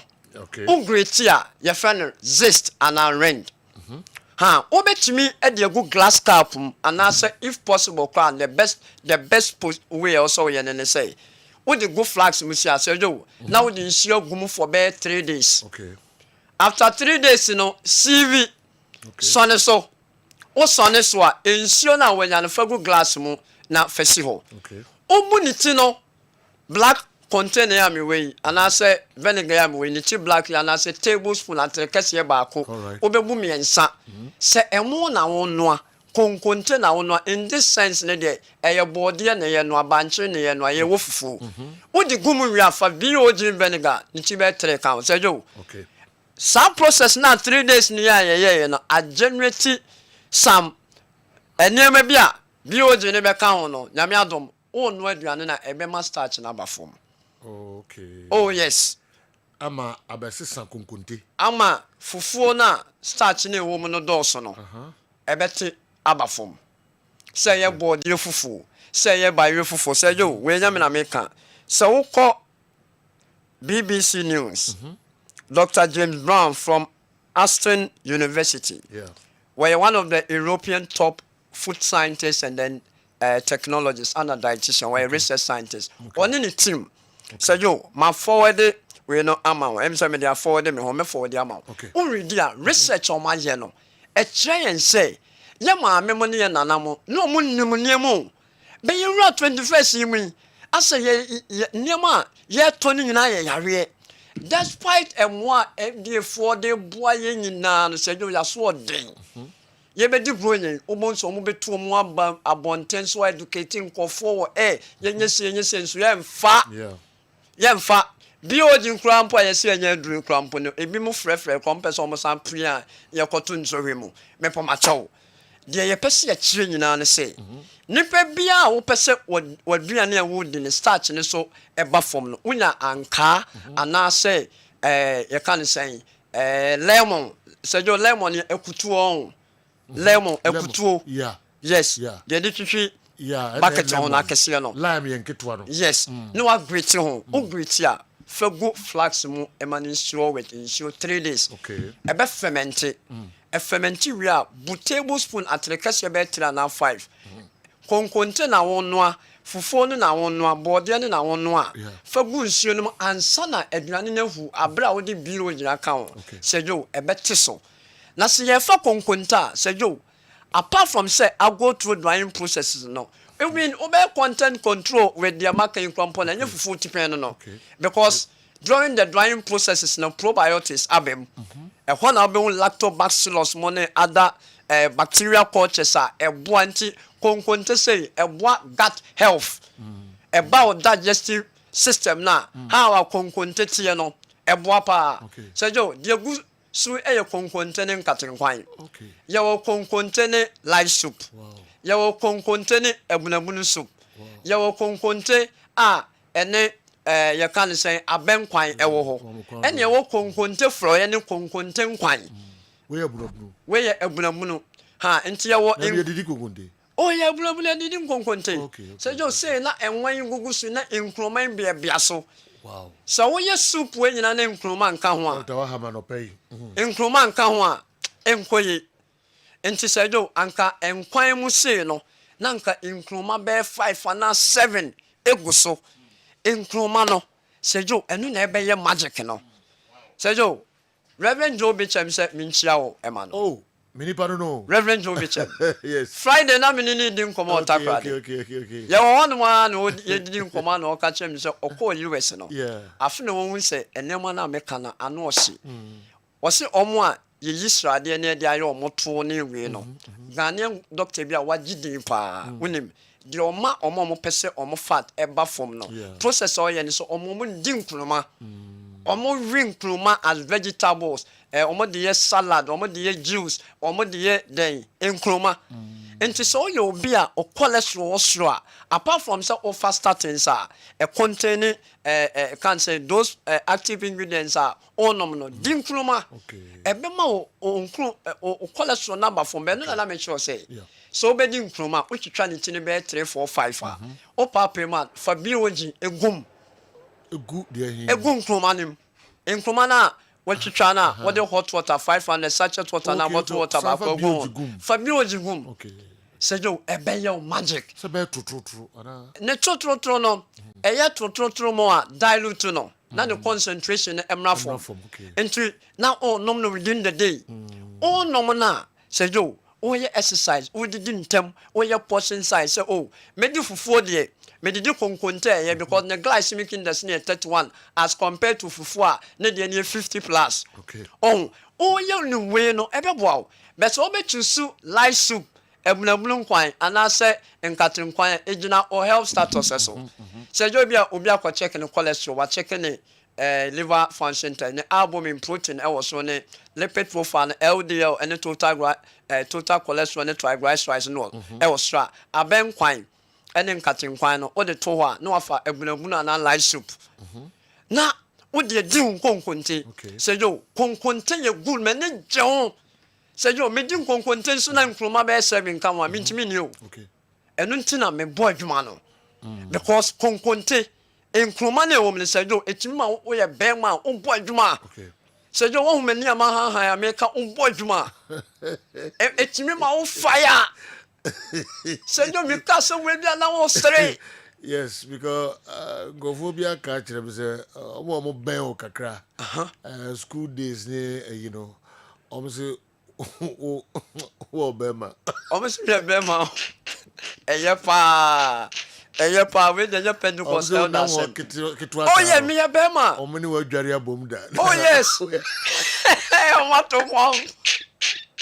ɔmo to mom na o kasa ansɛm na me ma no na awurade nyakopɔ Dr. Edmonasa me bɛma so ho yɛ o me sɛ jo me ho yɛ so wo bɛba o bɛ sɛ jo the fact is that ɔmo sɛ ne nyinaa honam ne adeɛ ne nyinaa na kɔdi faako oh kɔdi faako ɛwɔ baabi abi ɔmo sɛ honam no kɔdi faako dabi wontim ase me to ase pa nti na menje ntum no akɔdi faako dabi na uyu super me use okay me ya bɛma de wontimi nyusu o ne pedua organs ne na so yare bɛma bia wontimi nyusu o ne pedua part bia wo yare ɛsɛ bia yɛ adwuma ɛsɛ bia yɛ adwuma wadwene yɛ adwuma wo nsa yɛ adwuma deɛ na ma Jacob Jacob as compared to Esau ne nsa ɔde pulu ne nua no sɛ jo me Bible teacher okay nti me ka sɛ bia me the Bible be me na me sua Quran nso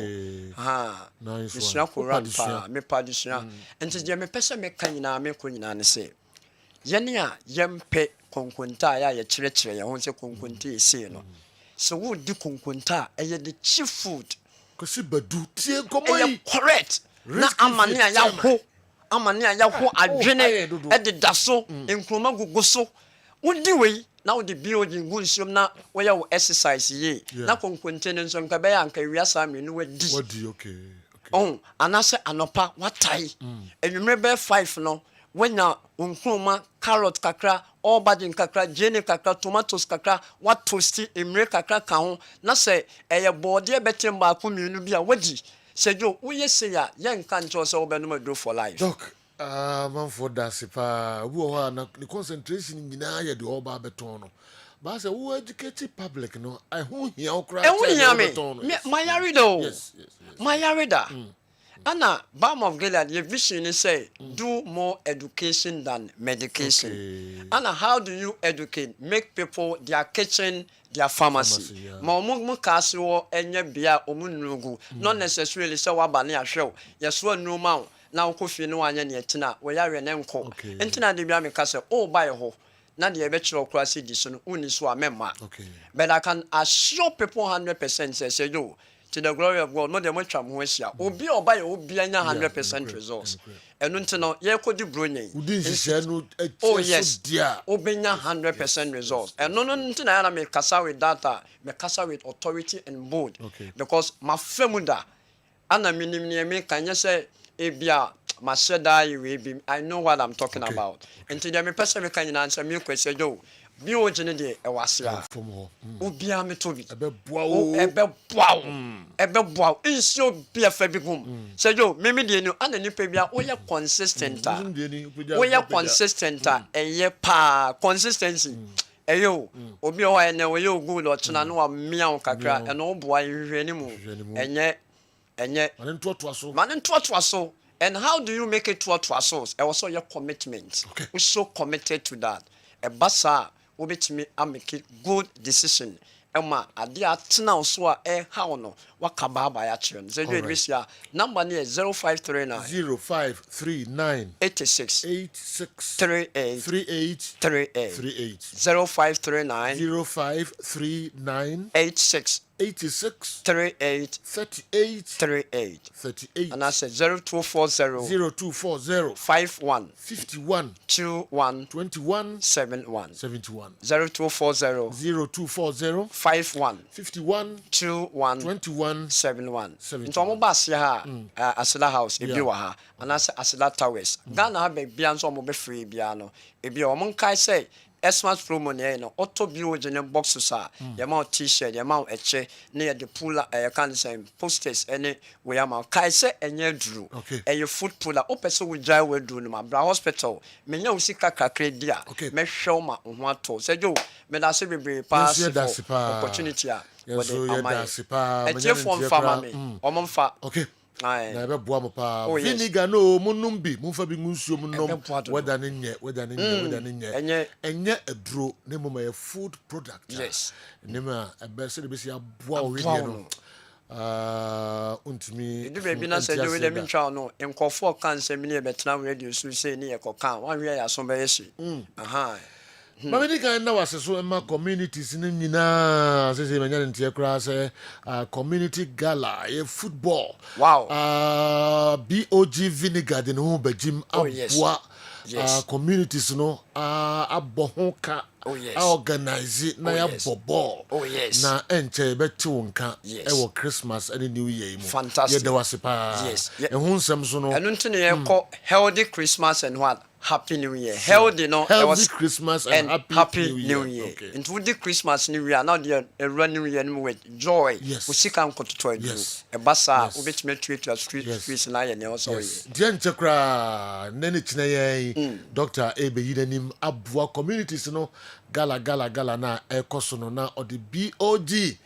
Nneɛma ahodoɔ abɛtaeɛ akyire adi sika de aboa ama bibia kama pa ɔno so no contribution ɔde ɛboa Ghanafoɔ titiri mmarima no mmeranteɛ no mmaamua no na moanya health sɛyo ɛna maka konkonkyɛn wasɛm ɛna wɔkɛn mɛkasa afa alcohol yes next week okay nipa biara no obo naturally nyame ama wo alcohol okay ɛwɔ mu dada Tise bia wunidi nipa bia wudi carbohydrate foods and grains in terms of cereals and grains bia and some okay we food chemistry and this will be ekase bibi say ni wa meba be prove Papa Nova bibi sa I hope so utie program yi nipa bia alcohol mu dada ana nipa bia gas nso wo nti nipa bia sebi ota okay nipa bia on tan ana wunyim from and now you're correct because every fermentation process during food I eat the alcohol and carbon dioxide exactly wow yebehwem Dr. Edmond Arthur ebeda sipa senyo mpacho beda si edi enkomo ebi mo be transfer education nkwa na ne nneema na ode ba no kra de kakra bi osi mu mpom no ehu hia no papa udi de okika no so a uni problem but do ho ya so thing. You say no trust. All right, that's it. You better also the Mama Kessben Television, Kessben 93.3, Kessben 92.9 Accra. So kindly help me know from Kwabena Black if the Alex Mengel he mentioned in the Heart of Folk lineup in the 60s and 70s was the same person who played and paired with John Wilson at the central defense position at Dwarfs. Who was also the captain of the Ghana Academicals team. They will be Ebusa Kwabena Black. No. Will be Nipakono Amfani Din Amba. Minim Kwabena Black. Uti message here. Na so no. Enche Mako Newton Latin marriage atao na Mako Hede Newton enso abobo no kakra de bre. Mamini bakwa na minubi emfa in free way. 11C Ejumawura as a champion Joe. The Kotoko and Hatofo game last Sunday wasn't that bad. I see Asante Kotoko making remarkable progress going forward. They will improve from what I saw last Sunday. Justice Blair reminded me of Nto Jan at Asante Kotoko back then, and Albert Amoa reminded me of Bequin and Opoku Afriye with his regular forays into the Heart of Oak vital area. Osei Esibe reminded me of Joe Odoy and Joe Ado. Most importantly, let's keep this team together for some 3 years and see. No impromptu contracts to break the cohesion, my humble view. The Asante Kotoko midfielders, attackers, must just sharpen their reflexes at scoring. 11C Ejumawura. Obia se ema timi entra ho, Hatofok timi, Kotoko timi, 3 years minimum. Ni enhwe de ombetimi aye. Pamcho, is that possible? And he came. You know, possible. Possible? Nse na nse ha to folk omo teams na nse omo tena ho che you. Sa beta mo a ayi ni hui. Na beta mo obeko na nse. Ayi ni hui. Obeko na nse. Na team bi free ayi aba or yem fan say Rwanda. Rwanda o. Mentra Africa kra Rwanda. Also ma beta mo $10,000 a month. I bet 3 days kra man wako. No, but you know, say Hamza Issa scored 13 goals last season. Still with us folk. It be a contract in them by. No, but being fan say a bar. A bar. Yeah. It depends on the team, no. Omo priorities need the only player na beka. The fact that the player want to go does not mean you allow him to go. And a chance in the dawa. Yes. Then I be convince the players or man ko. Or contract. You know, the player not a contract. And the contract need the woman na mo be haka. Inti ebasa based on the contractual agreement of only player, the woman na mo be. If you insist that you are building your team around the player, you want to keep the player, you want the player to stay. Why do you allow the player to leave? So when he has cast time, no fun here. At the end of the still you are pushing the player to leave. It's simple, so the whole canon. You know, and yes, simple because you see Kessben of him. But I'm saying that the House of Folk team of Fatau Mohammed, he played for House of Folk for not less than 6 seasons. Roberto Adusowa played for House of Folk for not less than 7 seasons. Okay. Mohamed Alassa played for House of Folk for not less than 4 seasons. I've been doing House of Folk for how many years? Must be on a contract, name Do you know? Na contract $200,000. Or the $200,000. Boo. $300,000, $400,000. Yeah, they bro for this player. But you know, see, what kind of someone not try? Yeah, who players are Peter Amidu Aqua. Because our players in this season only need a deal first. But so mama uncle. Oh, okay. Only need a deal first. Players no more to coin in a deal job. Yeah, but you still what got. I'm not saying whether it was good or not. And then maybe a better affecting the performance. Yes, I still think it's still affecting the game. Yes. It depends on how your system need are very difficult. Yeah. Your system need to be honest. So say $10,000. Yeah. Hey, you know 1.4 team look great, $300,000, $400,000. Untimin Edding because you know your players how many of our players in a team about 2 seasons to us or my yard. Say be your bosses in where we no players who you hopa. Yeah. The following season, some players na Kasano, no more performance na start to say. Until you consider other factors. And this is Ubenya the body benya. And you know, players there, or this is $10,000 abane one. The attitude versus and only some attitude versus. But you know, you and only also who say player, you need to have a manager. Let him know the contract available. But unfortunately, no manager no cry no. Be pushy. Go on the show. You know, your teams you plan here or plan how to push you and go baby. What was a 5-year contract? You see a team we are building around you. Also, a $5,000 contract. No.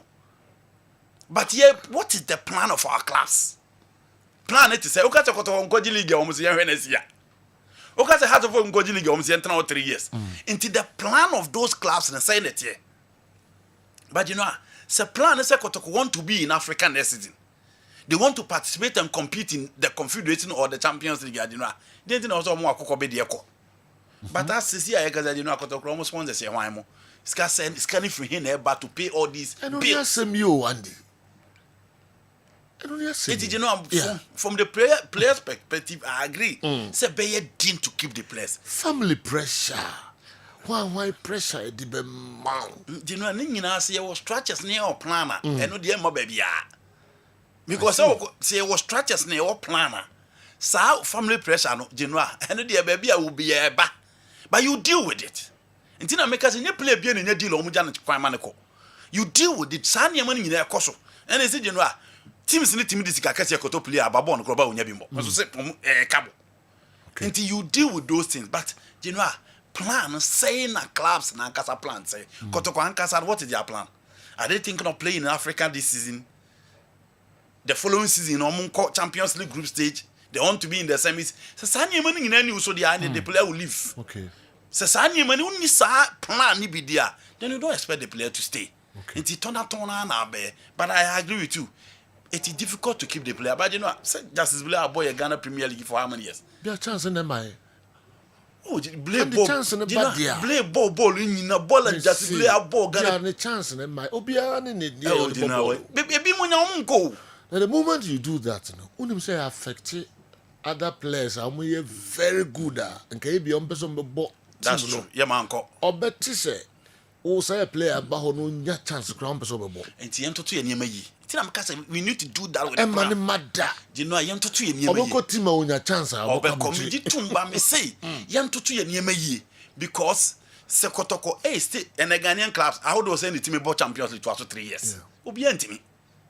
Kotoko Confederation this season the following season was a top 4 on him. Has Kobo the following season was a top 4 on him. Media Marco, a dream sequoia. The following season so at my Samathis. Into the BA changes. So when you have those players, I don't know how do you keep those players? But elderly players in the year beyond Africa. Sundance players in the year beyond Africa.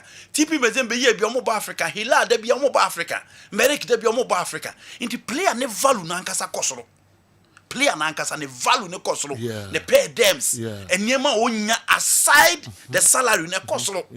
Into yesa. Sikado de obedience when you bet on so bekwakoje. But enema bi ultimate to bo asakakra because you know Sekotoko bo Africa no mo bo cup Champions League.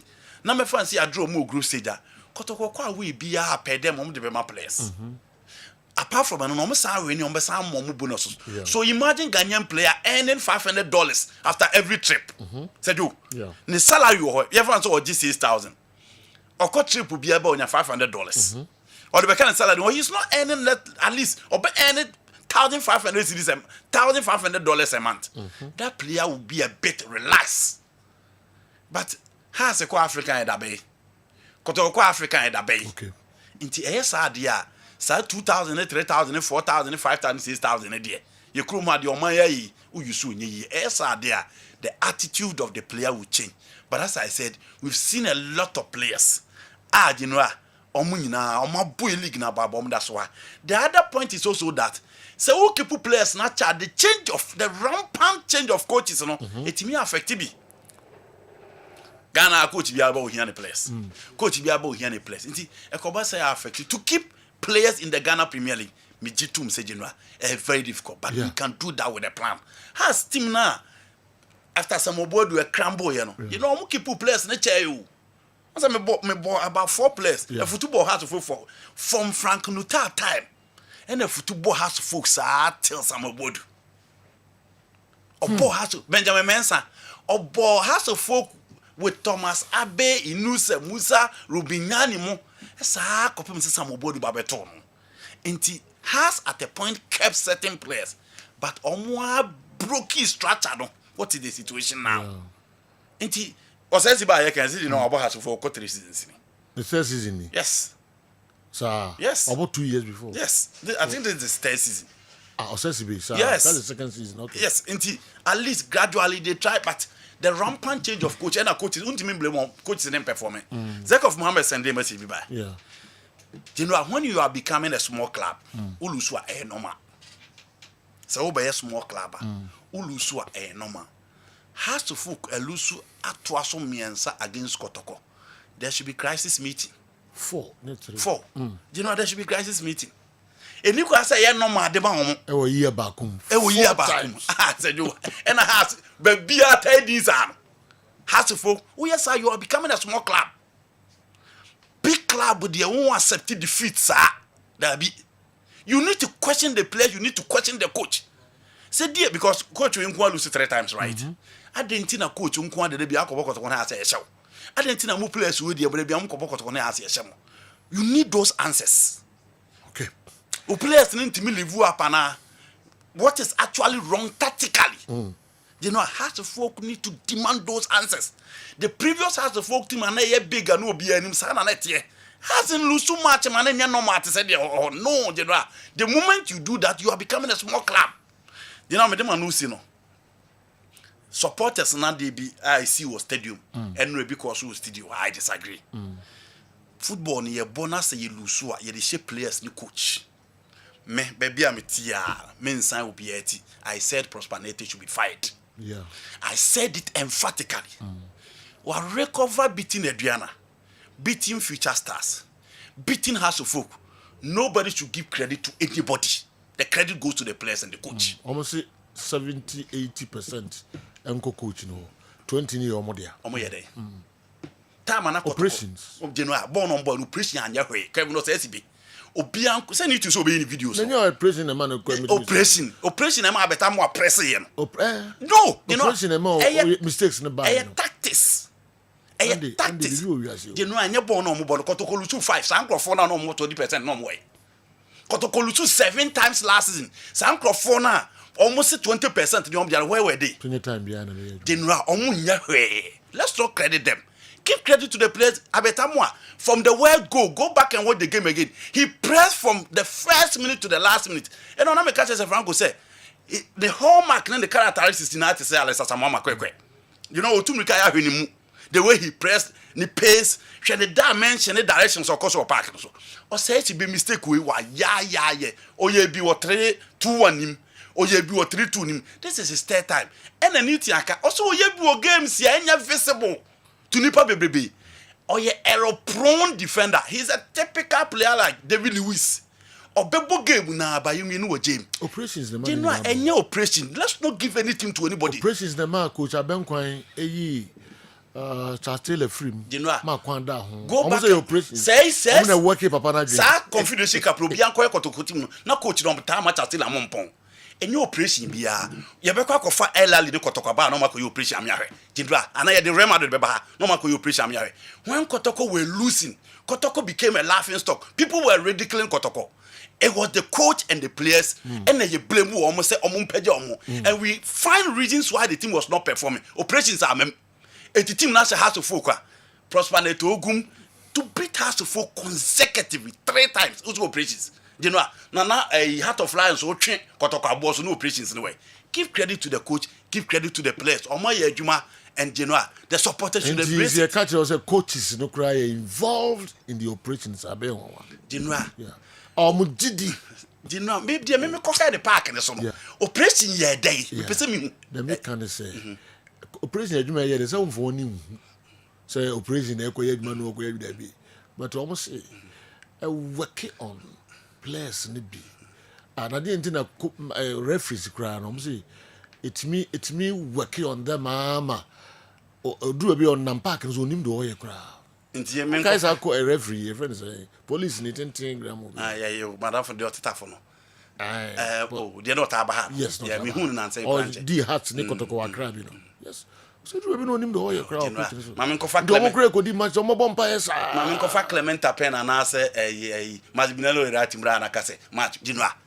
Give credit to the player, give credit to the coach. Operations in Yoku. Say now, what doing your Kessben television, Kessben 3.3, Kessben 2.9 Accra. It's been trending since yesterday that Eric Bequin could become Kumasi Asante Kotoko's assistant technical director.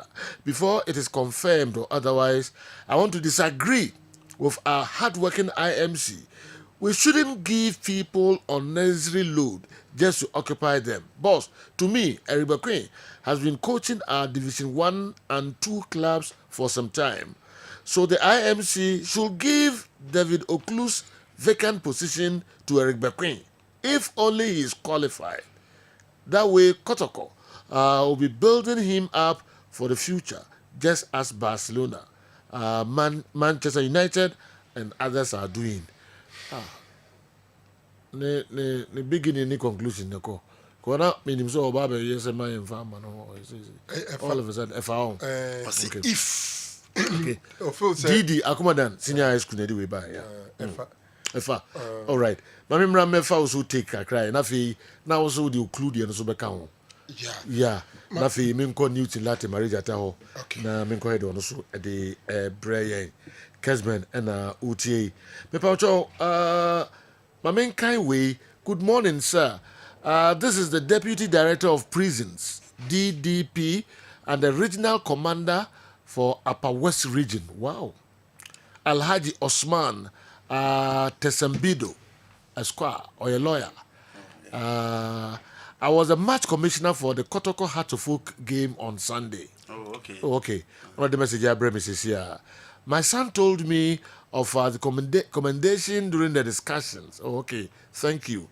I was with lawyer Kessben, okay. I was at the professional law course in Kumasi. I'm from Gambaga, a Ghanaian. Oh, okay. Into one boss, lawyer Kabrakasi, in the cool school. Okay. That's fine. But I say, Oko Upper Wester, on the regional commander. On the name match commissioner. On the name match commissioner. Nti no the way abre yensisia nti omo match ni bibia course no oso ye mo na mo ma baso pa no mo boa no pa ma djuma no eye kama pa so kotoko ne hat folk no ya nti basa bia ni kiki bia nti no mu we na referees no omo AC clause yes big omo yes ye hu so mo game na bibia nsi okay no be they were jubilating they have had a successful game yes at their discretion Idi Alhaji Osmani Tesembedo esquire ye de wasepa Nyankopon Shiraw na omo a de wo ye bia wona na onti ono na oni okocha eyi wo ho no na okocha e kire say referee na penalty wa penalty say you know oh okay 10 gram pa no wa so wa south pa yes now you should kakra na me ko next time we are munya careful na okocha oprio will be a match commissioner say ni paketwa so on the position paketwa na ujeje the last time ko he second division match or West School yeah match commissioner no ye Asqua regional police commander and na match commissioner police ni ketwa so and I say police anyway Alhaji na jina ho so Upper West regional commander Ghana prisons no coach only no yes are all yeah oh abutra onya ma coach onya abutra man onya abutra service ni mu a yes service ni mu anka o twa yes abete no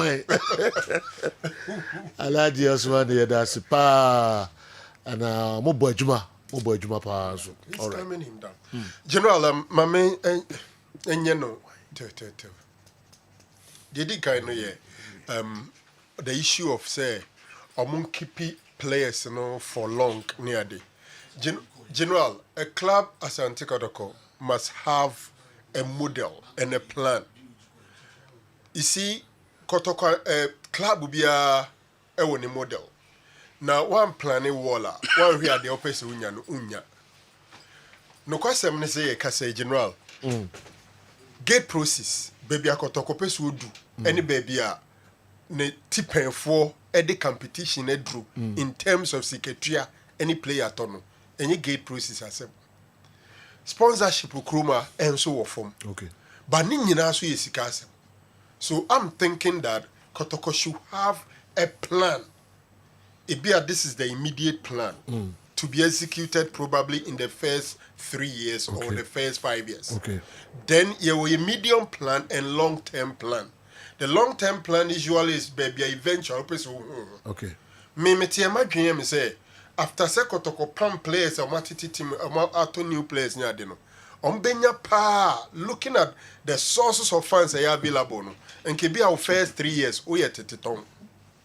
Oba start with say ye Kotoko no ye fa players near ton. The sikabe ban who be a beton. And no de ebema capital. Fade no dear, ubetumi dear keep players. And honestly, Mantias Yeda say Osbeck in Germany at the invite a bre akodana a friend Peter Amidu. No man a chance man uncle. If the team have a plan, not plan communicating it very well to their teaming supporters I think they can get there.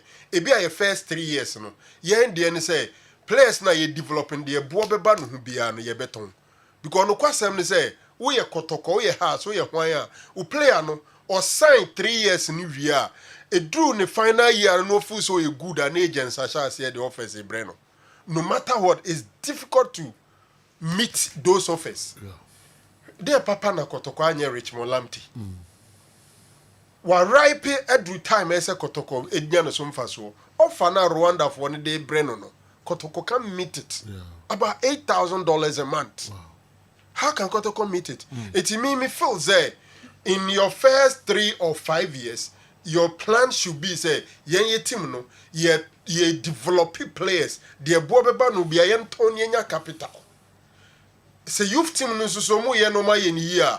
Players need developing and simple Ubema no some playing time in the senior team. Udi kotoko brand na FIFA when your national team call up, then you also need to have agents. The moment a team say you want to ship some players outside, you should have link contact with player agents. Okay. Number plan a career path of some players. In the team, who was some 10 or so players are Moma Boma Dream Pose, within 2 years, we should ship them out.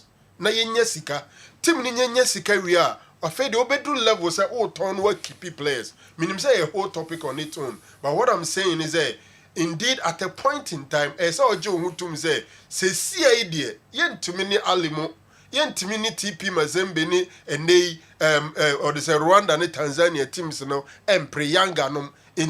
We want to have a model where we will sell players, make money, and then come back and compete. Mamin free honum. Na me meshe did the message no ne bekwen. Yeah. You know, yes. General, you see, my name say IMC no mismatching speculations are. So I join this on person me bekwen deputy technical director. On say esisi Malik in common na oni ni di wa no so. Yes. Malik can say ono no sabi na ne afi. Nya kwanto nyina na obetimetu nti obenya akwada bi oti football ase na wadi na chinte du ba bi a no wasoma no adweno nya adwenbone but to give a position deputy or assistant technical director to a Queen general a non-starter, nobody should think about it. Okay. Because the minimum said the moment we say you are deputy to somebody, you have the powers of that person when he's not there. Yeah. As it say, the current technical team ebe reported to Malik and Eribe Queen. Eribe Queen, to the best of my knowledge, I stand to be corrected. Airlines is DFA no in the sea. Ni sea krano, abega na o share ugumasi o hono or an instructor. Or chena dear. Okay. Ebe Eribe Queen a pet licensee. Okay. Into how would Bequin question or ask, or would these guys report to Bequin? Say an year technical directorate, you can establish it. Now when you're a beer technical directorate, you have your general manager, NASA or the same directorate or one so he works for Malik Jabe. Reports to Malik, whatever it is, Malik name we mubeka. But so Obeman deputy technical director na ogumne abega money we mu share bekuna say there be kwabrenuru. We loved him. The other side could be say you bet them be attach technical team no. Okay. Say be obeka technical team no. Na bi cry assign say be no in training strikers no. And now only in charge of strikers trainer. This at a point in time Man United cover Benny McCarthy. Edeni buy no yes man. It is done. But no kwasem so no say you can't technical team of Asante Kotokwa backroom staff the head coach no responsibility to put the backroom staff together. It is semususu say SSB or kosha backroom staff no ma eno de money head coach ni negotiate. Okay. So you ready say on any be adwuma because in a way or kosha na say akosua adwuma. You can't impose it. The moment you want to impose it, not the head coach nempene until say on you ready so on in the bay a match I do about nothing. Especially Kroma, baby and Crofo Jidis and Nipan ye bad ye the nebasa de anajama ye be plantino.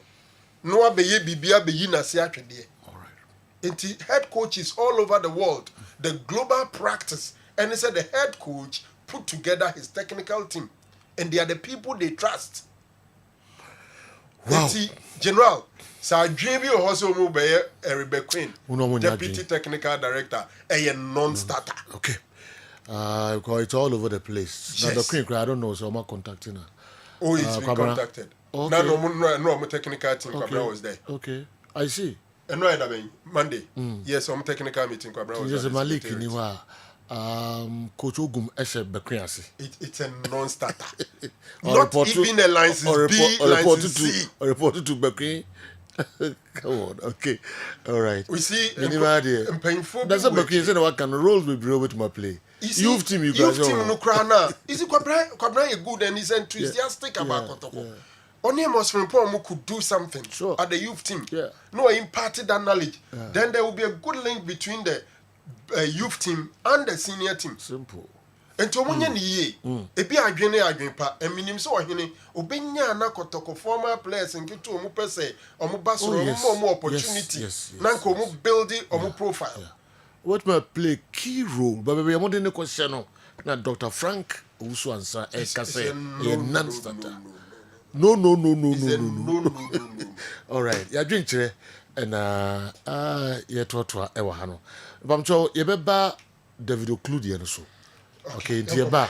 Nafi Mreuma, Nighting so Bremo, and Temeko Newton Latte, Marijata, and so also share Heart of Folk, Defender, Osesi Bay.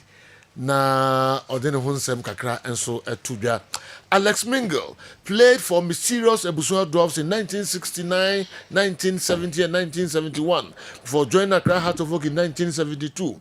If my memory serves me right, he was part of the 1970 AFCON Black Stars team with the likes of Oliver Aqua, Joe Gatti and Robert Foley.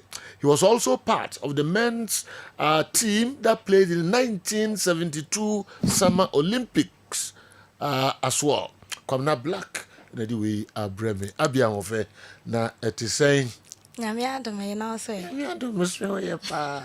Okay, enti Grace Gift na ede abinom abrɛ Grace Gift, Dr. Gabi enso ewa ha pamcho ende de na wodi ebrenko for madite mu anche mfa ncheme pa mfa ncheme du bia na tiafa so sa that's Sergio last week wamba. Last week, yes. And see, Adrian Nekosi saying, Abi, we are everything come on. Mate. I no pay a chair at here for near for. Okay. A Grace Gift about clinic, and I'm what ye king. Sergio, I no pay Grace Gift about ye cassette and a bemobu. The Nanidas was sa. The ordinary and China and one tono. Near Jin who si Kenina, na mpo, or say on Jiheba clinic be any organa hano. Grace Gift about clinic say, Sankofono, or Mumrani and Sonchia. If you say Grace Gift about clinic, any the only herbal clinic I didn't chat way Juma. And TSC and Prim Primui, Mumra, near Tonchia. The Biamitaka says, Oba Grace Gift about clinic. Next all the stroke nearby, within 3 to 4 days. I'm so sorry, Nancy. Okay. And no dance, dear CP hospital, no, I'm a hospital now. Papa be Mr. Mwako, Seshifoni be. Na oba 1st November, ya. And drama kwa na papa no asori ananti a odi adanse na bibia kire se Grace Gift Herbal Clinic adanse de na doso na papa oba ni eboni mu ye de natina hwiche mu but nei wasori no ananti eno nti e kanfo Grace Gift ama se wa wuji ho akini no se stroke aye na wo fie na de akina Grace Gift se bra na de ne emeto nchia. Okay. Oba sa wo de niama hyehye wase ama se bi wase ho abie Grace Gift se bra infections bi atena wo so ache ama se bi oba wo tena se a na enka aba wase Grace Gift Herbal Clinic ye vaginal steaming brani enya obi no oba no wase won ye den enche na wo confidence level as a lady no enko hworo oba man so infection bi atena wo so ache dada na wan treat no eno na akofa emreye abano obenam no tototo memenu wa bonten ni nyina no enkosi aga Grace Gift se bra ne afa bibidro papa anyankopon de adom ye ewo yaso ye no ye fa ntu sa infection as ye den ema ho. Okay. Wow. Abi, I don't know. Dr. Gabi. Sergio. Yes, sir. Yes, senior Abi Ghana no kre. Obi ani bi kira kwan. Yeah. Say Ghana ha ye o miami no. Accra ye o New Achimota Petroleum, opposite Family Life International School. And ye ban Kumasi so aye o Him School Junction. Barakesi Road, a ho any eden ye wo. 24/7 ye adwuma. Yes. Your numbers are the adwuma no. Me person me boss one sana makasa. Numbers no 0246 518 003 00246 518 003 and a 0543 32 00 0543 32 00 Sergio, your numbers are the adwuma ni. Na Abigail can be efa man bi enra obedi adansie ɛwɔ clinic hɔ no korɛ Yes. ɔba 1st November ɔba 1st November stroke o ɔba no ne yɛabɔ ne mu ɛne yɛde ne ba because no ntumi nante Debi. severe one ne bi but nyankopɔn ayɛ adom Yes. nokorɛdi a yɛdi no wɔ hɔ ɛne nsɛm a sɛbi yɛka kyerɛ wɔ mo directions a yɛdi ma wɔ mo ɛne nnuro a yɛde pee so ɛna biom wɔn adidie mu nsɛmsɛm no otwadi ampɔn aboa ama wapagya ayɛ den agyina ɛnɛ wasɔre Yes. nwa na nnuro no wobɛhwɛ nnipa bɔ ɛbɔ nkyɛnku wɔ hɔ a because ɔmo ba no ɔmo de adanseɛ ɛdɛn ɛbae ɔmo mfiri kuro wɔ mu obi na ɛkɔka kyerɛ wɔn o because nnipa no de stroke na ɛbae Yes. ɛna ɔno ne ho tɔɔ no ɛna ɔno nso kɔbɔ ɔmo amaneɛ ɛna ɔmo bae Enokre. so saa adeɛ wɔ yi yɛhyɛ aseɛ yɛ ɛnyɛ na ewu akyɛ grace gift yɛba no stroke ne lifestyle diseases ɛna award yɛ a number 1 in Ghana yɛka na herbal clinic ni mu a number 1 because si yɛba mpo na si yɛ kasa a ɛfa nnuane ho nnuro ho lifestyle kɔ esu atwa sɛ woda na di ɛwɔ abrabɔ mu no ɛno nko bɛtuma ma wo guarantee mu sɛ no nkurɔfoɔ no bɛtuma yɛ bibi because sɛjo sɛ mema ka emotional disease ho asɛm akyerɛ wo a mɛtumi aka kyerɛ wo sɛ saa adeɛ no bɛtuma ma wo pressure ɛnyɛ yɛ adeɛ biara na ɛba sɛ yɛ pressure nti na yɛ pressure na yɛde aduru na ɛka ho yɛwɔ pressure bi wɔ hɔ a at least ɛtwa sɛ yɛ psychic nipa no psychologically because adeɛ bi na create saa adeɛ no obi deɛ stress so ɛba na ma ne pressure no yɛ de ɛkɔ soro obi kora nya stroke because of that saa adeɛ no hwɛ sɛjo bebree nim sɛ stress wɔn ɛyɛ adeɛ bi a ɛyɛ yare kɛseɛ bi o bebree nim wonim sɛ bebree na nya mental problem a they've gotten out of mental health have entered into a situation of ill health condition of mentality a ɛnɛ no ɔmo firi mu ɛmfiri wobɛkɔ akɔhwɛ no na root cause nankasa no ɛyɛ stress stress ɛna ɛyɛ ne saa no na ma sɛbi wa enter into a place a na ɛbɛduru akyire no na akɔ akɔma nervous debility the nervous system no na ɛnsi yie ɛdidididim na akɔfa stroke ayɛ den aba obi kura wɔ hɔ a saa adeɛ no nti no ama brain power no kɔ fam eti adwene kura wɔ dwen kura ne nyɛ de ɛnsi so sɛ gye wonim sɛ obi wɔ ade yareɛ kura ne sɛ ɔde adeɛ wei ɛto ase a na ɔno wasa atwa ne ho na ɔhwɛ sɛ wonim sɛ hɔ very good one of the signs of stroke is adeɛ no sɛ stroke bɛyɛ of future yes it means saa it means saa na sɛ stroke ɛyɛ nervous debility ɛyɛ nervous problem disease of the nervous system ɛna brain no nso yɛ part of the nervous system Yes.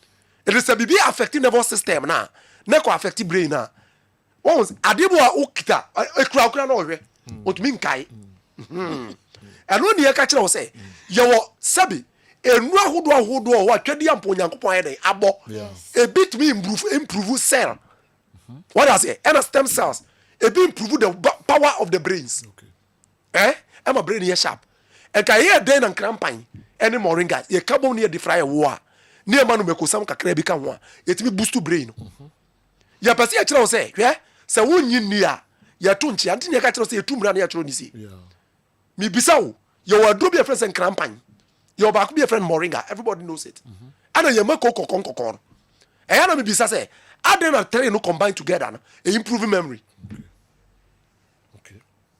wɔn sɛ mpere bebree no obu a stroke kura yɛ na sɛ wobɛkaeɛ a ɔntumi nkae adeɛ ebi deɛ sisi wɔn kasa so ɔho saa deɛ wɔ yɛ treat a etwa sɛ ehunu obi ane deɛ obu wɔ hɔ a nti ne kasa de mmaa etwa sɛ yɛ ma na duro a ebetuma aboa ama speech centers and language centers within the brain no improve na kasa na ba obu wɔ hɔ a cognitive centers no asɛyi etwa sɛ ehunu aduro a ebi ma no ɛne nnuane etwa sɛ yɛde ma no ɛma cognitive centers na restore obu wɔ hɔ a center ma no yɛ educative no asɛyi nti no bo nso ɔte hɔ a sɛbi onimadeɛ paa before sɛ drone saa yareɛ no yɛ no ba yareɛ no nti ɔntumi nya twa sɛ yɛma no aduro a ɛbɛtuma improve saa memory no ama at least ɔbɛsa aba bɛyɛ intellectual ebiem ɛna biem ɛnyɛ no nko a sɛdeɛ yɛka sɛ lifestyle diseases yɛyɛ ho adwuma no saa nso ne yɛka sɛ awoɔ ɛna reproductive system both mmarima ne ɔbaa nyinaa yɛyɛ ho adwuma ɔbaa bu hɔ a because fallopian tube no mu asintie ɛna ɛma saa ya nyinsɛn na ɔnyɛ de ɔmfa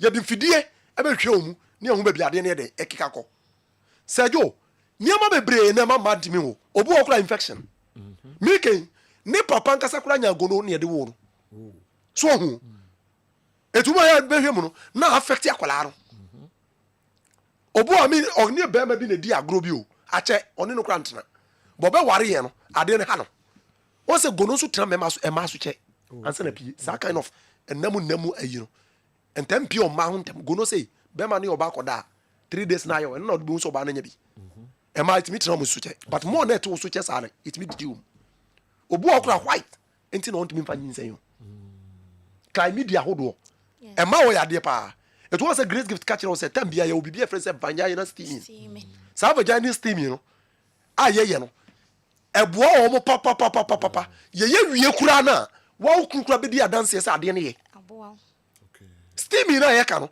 enye vagina steaming ko anse ne ye yo ye say body na nkasa steaming and your friend steam bath puno yes ye boa my body na nkasa on e working itself out ade bi be pra no say ye fi to get out of the sweat it will be a massive sweat. Yes. Abra wo shem na wo nya massive sweat no na e ma nsuo na wonom na body ni disa nsuo no e wuru ni mutu. It causes blood circulation. Baby amoja ntimi quality anipa na dwodo no. Moja no be ko ho ama sabi wade no. Obu ho antini emu na atwe no. E beti se sciatica na no betra se kire mu. Se bebre na no sa antini mu yade no. If you koy mfa so didi lifestyle. Obu ha se jo fufuo e bo 9 o'clock afi na otai fufuo. Aduani complex starch. Na sabi fufuo krampo no. Sabi imprebiasa. Adien sign na se udi na wiya kura na. Na say very difficult for the body to digest it. How much more so wakudi na najo? Da kusi. So enti ade be che no, obo say aduan na bunu. Sa nipa ya to sa ade we so aya be for 10 years. Ya de che no ntini no mu a. Mu se sa fermentation na che aduane no. E na aduane akomoja nim. Wow, adan acid ahodo. Etimi ye de damage cells no any nurse no. E mo mutimi nya oxygen because more acid e feeling moja no. E cause mass of decay. A decay minute organisms say e wo moja nim. E mo pro. So wo pro so a e bon e carbon dioxide.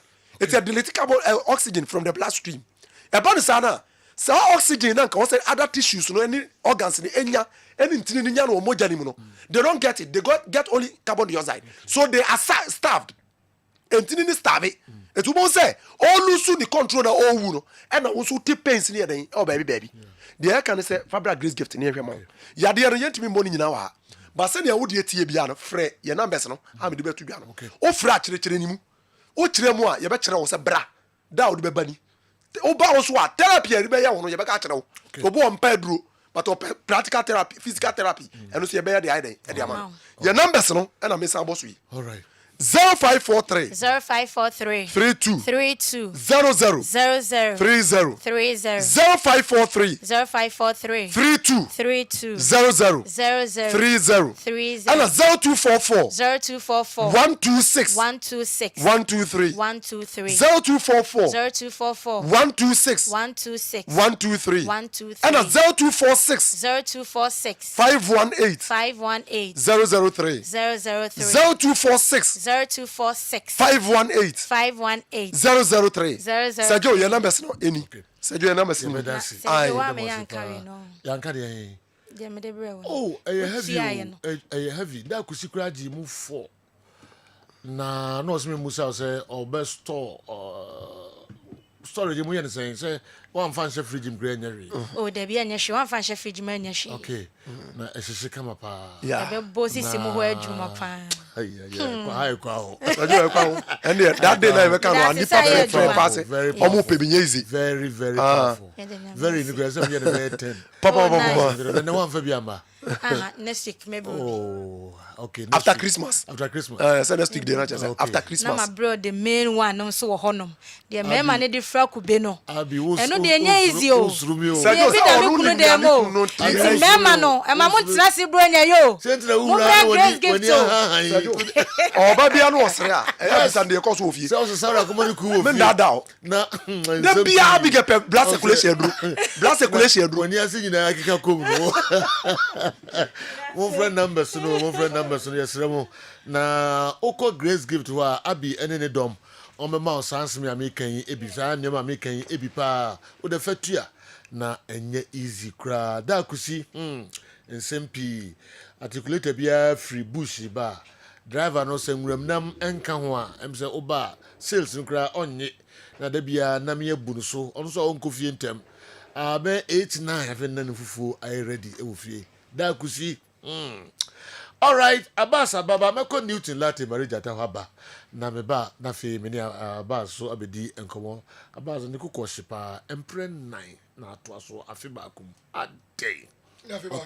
Nafibakum, I said, 2 seasons. If you don't be to come, no, you don't be to come, no, 2 seasons. And 1 season. I've never 1 season. Sir. 2 seasons. 2 seasons. Okay. 2 seasons. But yes, you had the 1 season, 2 seasons as I show 4. Oh, the way was the acre. Hey. Must have got 4 to us. Yes. 206 to 207. You're born over the league. Was Eric go. And yet you may, mammy. Eric go. And I kept course. You show back to back, 3-1 back with 1 day back on. And I'm with top 4. And you can show more tonight, Don Lewis. You're not afraid. Don Lewis near show 4, 206 to 207. 4 times. Yes, I hold you almost 16 years in a class sports stadium. 16, almost 6 years. Yes, I hold you. Don't worry, me cover. Me ba. I feel like any by when I choose no. Me ba, me find out. Now, so me how this. Find out tomorrow. 207. No cray. It was answer me na.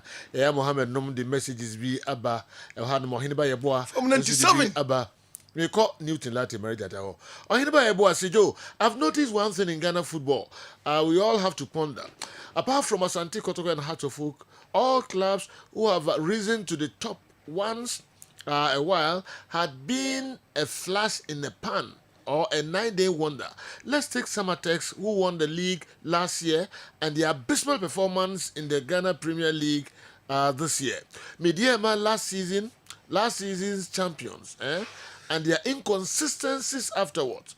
Brekum Chelsea had their time, and Kosifri, Ediana Stars, Bobo, Asgold, Beyebi, and Kosifri.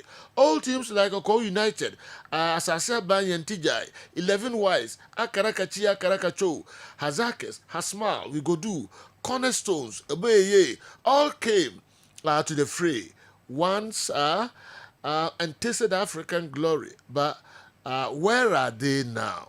This means Asante Kotoko and Hearts of Oak have done what well in holding their names and brand for a very long time. And therefore, propose or suggest that Kotoko and Hearts of Oak should have to be immune to relegation because they hold forth Ghana football. Do mark it. The day Hearts of Oak or Kotoko, one of them gets relegated, will be the end of Ghana football. Let them give Kotoko and Hearts of Oak all the necessary assistance to keep them, to keep football in Ghana going. New, so man, na also hokakra. All right, Chief. So now you discuss it. You come has for Kotoko game. You more dako, and for that matter, postmortem now. A 20-minute track within 24 hours. So you discuss the game. No, dear Kevin Osasbe has been a major topic of discussion after say game no about on Sunday and you now discussion and say the performance about 2 different pages. Bako or Yadia Pa. The other page, he gave probably the game out to Kumasi Asante Kotoko, and it has been a bashing moment for the defender. It be more Bubo Blaster and Komono say Uncle Blaster, I don't know, San Komona Koto right now. Abbas himself a major supporter of phobia, no 8 million and what to say Kevin performance no answer. Yembu peace. Now you're discussing the game, no say. Yeah, now on the son of what said any canon or yard or develop about 1 or 2 angles be of the game as so. Now, or share the first minute of the game now, I bet more in your chance we say now at that time, no carbon tornado, everything probably could have changed. But Uncle Vanessa, then so shall they mommy. This was the time I bought a bar box to Numa also a free area or a coy. I bet I'm one of the idea I can see and also defender I discussing now. In Osasibe, media there at target. So 2 players in here. Bonaba box Numa Ebeko. The player now has to think about the last attacker of Kotoko, which of course Abetamwa. So you should know more movement or more a discussion. Now for a defender, fortunately, what block striker so the bear on your chance any access to the ball. Goalkeeper another ponum or bumpire say defender maybe be through this stage a resilience and endurance. Now, so you catch yourself ball here, one of the best saves our game no more won Jindi. But a day in number 1, yeah now a man or Sasibe or Tato from sir. Or be watching the game behind him say or Sasibe loves to go on the ground with the contact. It was so broken. but within a twinkle of an eye now says be air conform. Now share the time now ball you floated about area two players in it were hawking around the same zone. But all sharing him or sharing him with an idea set or that form about ball so kind of downgrade, But I'm coming say the key question is say or Salsibe or survival or ground duels, especially 50-50. Now a bass roswa we are very, very, very durable. Because of durability, when they didn't duel to say tussle, challenge 50-50, Emma will one time win it, every time no on win it, and hardly and I am not making fouls. A drew set or challenge for bossa. A two busamia or Salsibe born now all born all grow kakra into the game, So Joe, come on in and say, as a central defender, you need to understand the act of partnership.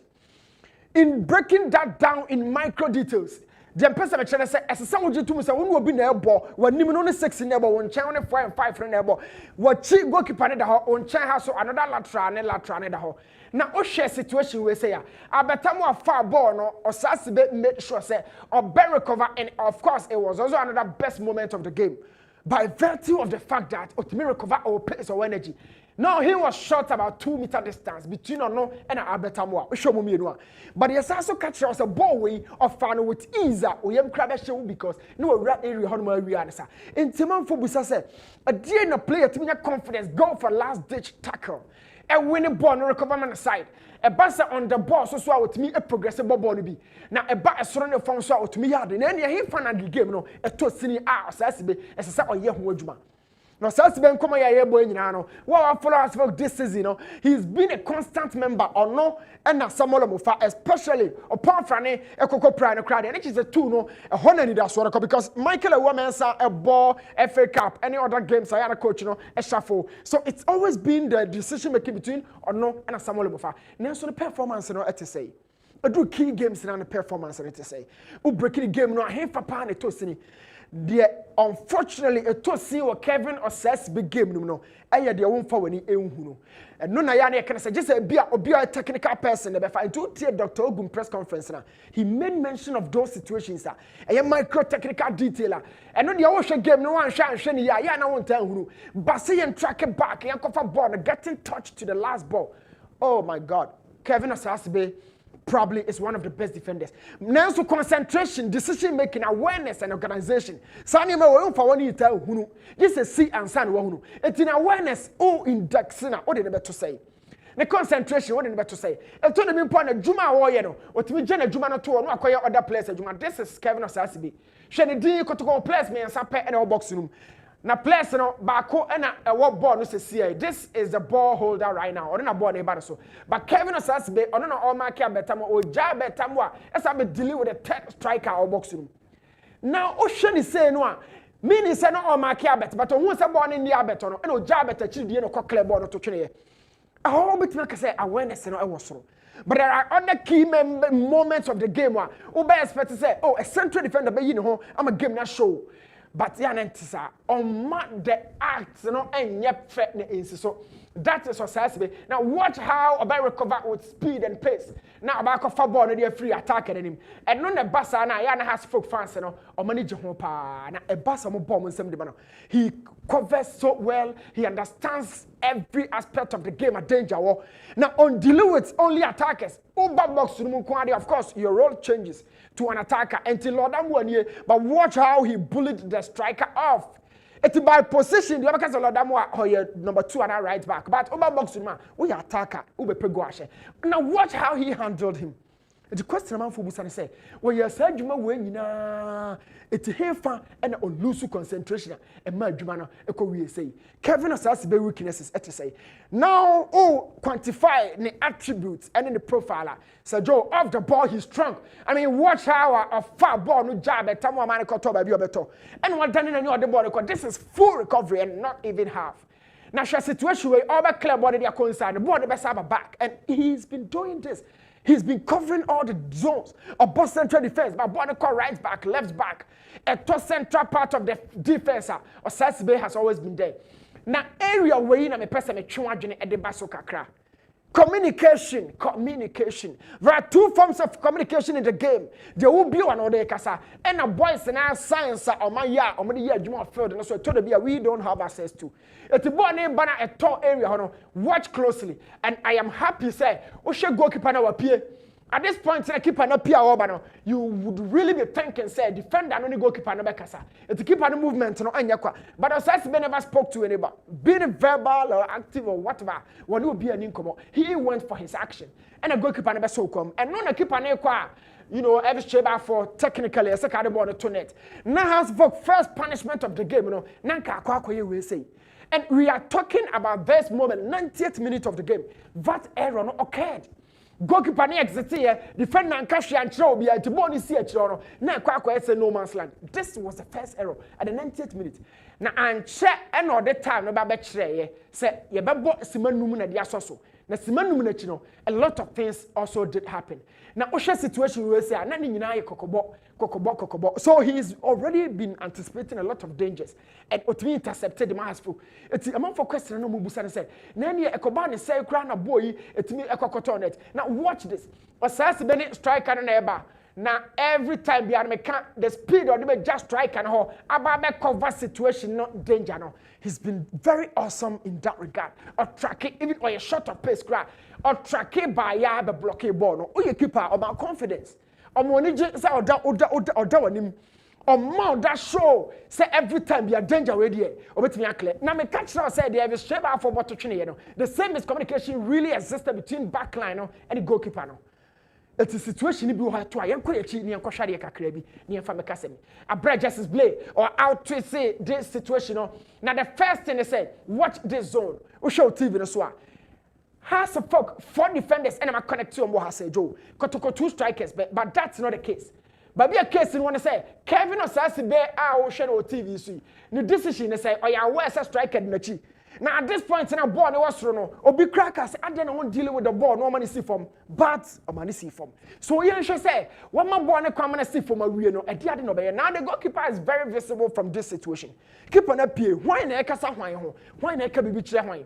Now goalkeeper appear means he has to take control of the next sequence. Now Kevin Wajumano are changing from dealing with the ball to totally blocking and overshadowing the central striker.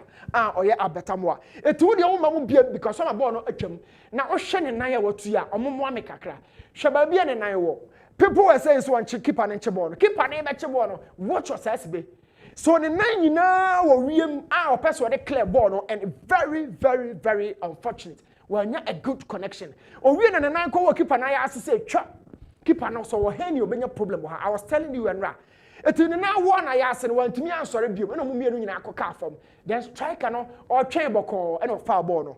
So goalkeeper no appear by the chibono, but Kevin said, no. Remember, me yet born who you mean upon because at that time, no, not 5 free in our crown, a swan. So communication is very, very key in terms of defending. Because in defense, it's partnership. Laterals, with 6, backline structure, communication has to exist. But you're who sir. Now, when you come for at this point, you'll be able to say, no one who keep an hour who know. Now, one who keep an so I didn't think I want you to say who keep an. And I will call for a full clearance. Ewa bra, what jama born and drop you area how we. But these are all micro details. It's brown what you know. My man found cover. She said beyond the Kotoko game. No, I didn't know cost so I was season. Now watch us as be here. Not more one injury game. No say. From Swanaba, but I think in my opinion there are certain angles of the game now. So to improve. Now this is what says be. Should be the position woboko. I said Joe share defenders in Bia. Yeah now what says be na target or TV no. The speed with which Kevin a movie bar area ha e baba blockade boy ya uhuno na wo hwe nanim bokwa central defender na da form no or coordinate partner na top form but assassin but this is full anticipation I don't know bar area ha between the goalkeeper and the back line or moving from the zone or baba blockade this space. This is defending 2 years adwuma when we are Kevin concentration the least bit of defending now we yes adwuma with that form making sure say o cover bibia keeper no want to communication these are all the micro details of the game and to the beer ya na ebusa say Kevin na ya den mfomso no eba over and over and over, especially in big games, even though you've been working marvelously well. But the situation be to us folk pay. Situation be to us folk pay. Sometimes Osha tackle ya against nations. Our Branca said Dr. Kwame he made a marvelous tackle. In fact, it was 50-50. Watch the two strikers. So my key question is Osha Kevin Bokoya striker and BT no also BT striker, but watch how very quick and resolute or clear ball if you defender than him, attacking him. This is what a goalkeeper wants. My problem is Adena Kevin call for every tackler ne to ananachi a top form. As the last man, a body, full body, and your contact to the ground, no. Tamben, I sorry, na Tamben, Wabayajumano. So concentration, awareness, organization. These are all the things that Kevin Osasibe the game no esipo. Now Osha on Mukwala dear way say. Namri cannot any problem. But how he released that ball, no, or Sinitrase watch him. Or Shabon on Kwan, when you baby are free, but when him the position of Ayi, but he kept his full gallery on the ball. Eti babia ayi free ban onim babia na wojina no onim and ohwe mukwala to no bo asekra watch him, but my point is adan wo hwe ball no nko aba e wa bra mpagya ne team hwe babia ayi free ba, he's keeping his full focus on the ball, but anya sa na ye no ohwe ball no hwe babia nipa ne free ba no ho babia de ball ne beto ama no so obekwa akokle so obebo no one time so be there, but you kept your full focus on the ball. Strike cannot cut the pressure behind you, just like Abetamwa and the Yono. And it's been repeating itself. Beyond Kotoko, there are other big games as a ball in your career. And above 50-50, say, decision making as a defender has to be paramount. It has to save the team. Now, Sandy Boy, a fake crowd and over. So these errors have been creeping in the games of us folk. And Osha, Obama almost 90+ in Ebebana. Now watch him against one again. Or no near, or never share for no honor. So a bunny say now Busa question say born in Yamayo in central zones, or never share for watch the two players. And to a front ball on first touch quickly, it shows a lot about his game. A clearance. Take the ball away. Take the ball away. 61st minute. Now he decided otherwise. So decision making, no, Kevin Osasibe. You are strong, you are quick, you have the pace, you are athletic, but with decision making, your awareness, or concentration, no, it questions a lot about your game. And these are not the visible part of the game. Yeah, now Obibe no culture, except probably few people. So we can develop your game at the top level. Yeah, Kevin, my piece of advice to you, and I said, study yourself more than anybody, and why you can't play as a team member. Na obobo no edema ho because anema errors no edeba no. So Joe, Yakupo ya admochna GPL games aka nyina ebehwem ye de kotokone house folk de be so wadaruma ma me na ne akiri na me fama wo. Medasi Newton Latte Marija Tamejidi pa se Kevin Osasibe has a technical team no and no mama Kenya no be taking some work in good faith. Okay, Mekwana kofa Dr. Muzunkra toka krebi aba ba kwa Mickey and then just obura in be 2-3 minutes or Abbas and so na wild that also had to focus on Shakotoko 4 times on the trot. I said no I'm for so boa. Ba me che match ro me ko Dr. Muzu. Umpa mu record so mo time na be humre okay. 16 years. Me ma ahwefo akwa aba ba Amuzu Herbal Clinic. Na mikita mi sem Amuzu garlic bitters. Amuzu garlic bitters. We ye the garlic aye di plus enubra nuntini eni ahaban mako 14 ya kan fa di aye. Enti dro na hu odin wo soro pa. Mo amu ni the garlic ye ye dey afraid ru. We die os de bia ni pressure wo soro. The hypertension Onum Amuzu garlic bitters is going to regulate the pressure. The need a high sugar level. And I said the time will be able say or that or bedroom so briana jo kakra was dry. Kakra will come do. Who was how na the we hear a Amuzu garlic bitters. Untini muesisi mojano 8 min yakona be wo mu. Enti yamata mo bia won say 93 a drum American farmer no a Amuzu garlic bitters. Obi said doctor me brepa samadana ho ade mame. Dr. Amuzu, my meduma dini nyine wie unya boga se ba go se gumu a. Obeda na ho. Uwo weak immune system. Ube hia immune booster.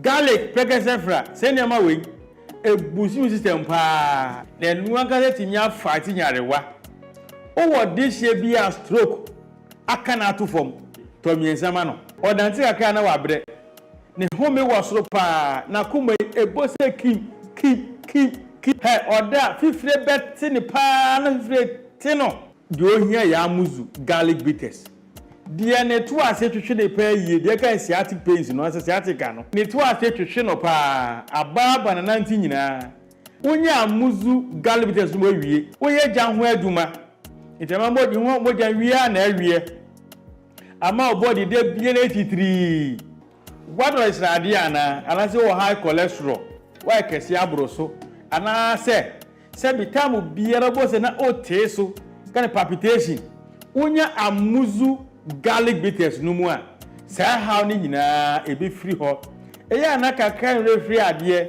de ohia eya amuzu garlic bitters it detoxify the body efi boni enya free de pedua no mu essential bua mamoja no de afusani yie pa.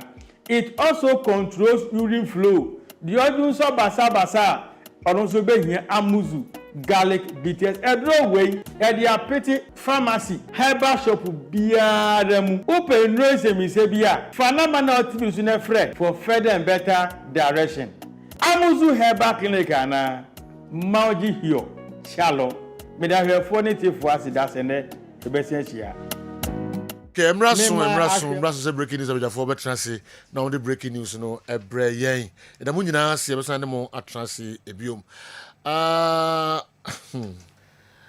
Ajawan na sesela Ajawan da ho wo say wo se enko relegation ti enko relegation ti nya akwa abro no dodo nya akwa abro no ma e ba betrase the breaking news no ebre yen no ma mi no kama pa we mo no se no ye no me mane wo mo okay na hu MC ba ko di Beatrice okay na ba ko so de e fene say Evelyn and na hu MC opare yes and maybe ni omomra mom okay MC opare me wewram okay bibia with my bibia okay bibia betimi esi yeah okay and the breaking news up next e da mu nyina se e be san mo translate nyako take over.